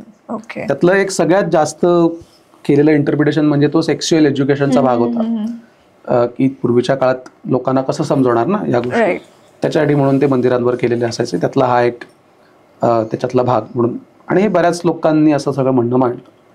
मला बेसिकली म्हणणं पटतं ते एक अभ्यासिका आहेत आणि आपल्याकडच्या नाही आहेत, अमेरिकन विदुषी त्यांचं नाव आहे, स्टेला क्रॅमब्रिज त्यांचं नाव आहे. आणि त्यांनी याचं फार छान विवेचन केलं की इरॉटिक स्कल्पचर्स नेमकं काय आहेत, की कशा प्रकारे दाखवलं आहेत. आणि त्यांनी हे मांडलंय खजुराहोच्या बाबतीत, कोणार्कच्या बाबतीत नाही. कारण खजुराहो मंदिर असं आहे की मी म्हणेन की ते बदनाम झालेलं मंदिर आहे. खजुराहोला सगळ्या इरॉटिक स्कल्पचर्स असे, तिकडे जाताना अशा घाणघाणच मूर्ती दाखवल्यात वगैरे वगैरे. तसं नाहीये, खजुराहोमध्ये 5% मूर्ती तशा आहेत. पण खजुराहोच्या बाबतीत त्यांनी विवेचन असं केलंय की पुरुष आणि स्त्री हे दाखवताना, म्हणजे आता मंदिरामध्ये आपण जातो कशासाठी, तर देवतेशी एकरूप होण्यासाठी. मला एकरूप व्हायचंय, सो माझी भक्ती अशी कुठे ती इनसेपरेबल आहे, देव आणि भक्त. तो आमच्या दोघांमधला बॉन्ड हा खूप इनसेपरेबल आहे. आता तो इनसेपरेबल बॉन्ड अशा कुठल्या गोष्टींनी मी दाखवला पाहिजे की ते दिसताना लोकांना कळेल की अरे दिस बॉन्ड इज इनसेपरेबल. राईट. मग तो बॉन्ड म्हणजे काय, एरोटिक स्कल्पचर्स, की ज्या सेक्शुअल, ज्याला आपण इंटरकोर्स म्हणतो, की that is the highest level of bond which is inseparable, जो पुरुष आणि स्त्रीचा असू शकेल. हे त्यांचं इंटरप्रिटेशन अबाउट एरोटिक स्कल्पचर्स. दुसरं इंटरप्रिटेशन असं आहे की पुरुष आणि स्त्री यांच्या एकत्र येण्यानेच नवीन सृष्टी तयार होते. राईट. तर ते सृष्टी तयार होण्याचं ते एक माध्यम असं त्याच्यात दाखवलेलं आहे. तर कुठल्याही याच्यात आम्ही काहीतरी शिक्षण देतोय असं कोणीच म्हणत नाही. पण हे भारतात सगळ्या मंदिरांवर दिसतं, म्हणजे फक्त कोणार्क असं नाही तर सगळ्या मंदिरांवर दिसतं. तर कुठेतरी कन्सेप्च्युअल लेवलला हे आले असतील की आपल्याला इनसेपरेबल बॉन्ड दाखवायचा आहे. मग प्रत्येक मंदिरात काही एरोटिक स्कल्पचर्स ही काही इंटरकोर्स करतानाच दाखवत असं नाही. मग काही जण नुसतं गळ्यात हात घालून देत, मग एखादा जो पुरुष आहे तो स्त्रीच्या हनुवटीला स्पर्श करतोय, काही दाखवतात, हातात हात घेतलाय, मिठी मारले, वॉटेवर. नंतर ते जे सगळे कलाकार होते ह्यांचं इमॅजिनेशन कुठेतरी हाताबाहेर जायला लागल्या आणि मग ते कुठेतरी वाहवत गेले. कारण त्याच काळात आपल्याकडे शुक्रनीतिसार, कामसूत्र वगैरे असे सगळे ग्रंथ लिहिले गेले आणि त्याचा पगडा कुठे ना कुठे या सगळ्या लोकांवर आला असेल आणि ते कोरताना वाहवत सगळ्याच्यात गेले. त्यामुळे खजुराहोला तर लार्जर दॅन लाईफ मूर्ती आहेत, त्या अशा लगेच डोळ्यात दिसतात. कोणार्कला सगळ्यात जास्त मूर्ती आहेत कामशिल्पांच्या, पण ती आकाराने एवढी छोटी आहेत, जास्त लक्ष जात, त्यामुळे पटकन लक्ष जात नाही त्याच्याकडे. आणि ती मी बघताना पण 15-20 फुटांच्या डिस्टन्सने बघत असतो. त्यामुळे बऱ्याच लोकांकडे ते कळतच नाही की तिथे आता आमची नजर बसलेली आहे, की ते हायलाइट होतात पटापट कुठे कुठे काय काय असेल. तर त्यामुळे आम्हाला दिसतात की अरे हे शिल्प इथे, इथे देवतेचं शिल्प आहे, इथे आपल्याला काय लढाई करताना दिसतं, अच्छा हे कामशिल्प आहे. कारण अनेक मंदिरांमध्ये सगळ्या गोष्टी बघितलेल्या आहेत, त्यामुळे ते पटकन कळतं की कुठे शिल्प असेल, कुठे डिझायनिंगच्या फिगर्स असतील. ते भारतात सगळीकडे दिसतं, म्हणजे कोणार्क आणि खजुराहो असं नाही, भारतातल्या जवळजवळ प्रत्येक मंदिरांवर कुठल्या ना कुठल्या प्रकारची, त्याला मैथुन शिल्प म्हणतात, की स्त्री आणि पुरुष दाखवलं असतील तर. काही ठिकाणी नॉर्मल छान दाखवतात, पण अनेक ठिकाणी मग वाहवत जाऊन मग ते फारच ते प्रकरण पुढे गेलेलं आपल्याला दिसतं. तर त्यातला हा इसेन्स हा आहे की ते इनसेपरेबल बॉन्ड त्यांना दाखवायचं. आता तू एवढा अभ्यास केलाय, तू स्वतः जातोस तिथे आणि लोकांना पण घेऊन जातोस, मग आता तू एवढा अभ्यास केल्यानंतर तुला एखादी तरी गोष्ट असेल जी मंदिराबद्दल आवडली असेल? कोणार्क मंदिर आवडण्याचं मेन कारण सुरुवातीला एवढं आवडलं नव्हतं. आवडलं नाही, प्रत्येक मंदिर छानच आहे, आवडलं नव्हतं असं म्हणू नाही शकत, बट आवडलं नव्हतापेक्षा की काय वेगळं मंदिरात ह्या, आणि परत तिथे गेल्यानंतर फर्स्ट इम्प्रेशन आहे की पडलेलं तर आहे सगळं. Right, that was the first impression. पण मेन गोष्ट आवडायला कधीपासून लागलं, जेव्हापासून ती मॅन्युस्क्रिप्ट मिळाली. कारण तेव्हापासून मी मगाशी म्हणलं तसं की मला ते इमॅजिन होत गेलं की राजा 700 लोकांना घेऊन आलाय, आणि that manuscript help me imagine the entire temple construction process. आणि मग मंदिरांचा नुसता अभ्यास करायचा, तर मूर्ती हा पार्ट आहे, पण एक आपण कधीतरी त्याकडे प्रोजेक्ट म्हणून बघणार आहोत का, की सगळा धर्म किंवा त्याच्या मागचा अध्यात्म या सगळ्या गोष्टी ठीक आहेत, पण त्या आर्किटेक्टला किती प्रॉब्लेम्स आले असतील. या 700 लोकांना मॅनेज करायचंय, राजाला मॅनेज करायचंय, सगळं सामान मॅनेज करायचंय, आणि मंदिर वेळेत बांधून पण पूर्ण द्यायचंय. त्यामुळे मला कोणार्क मंदिर विशेष आवडतं त्याच्या ग्रँडरमुळे.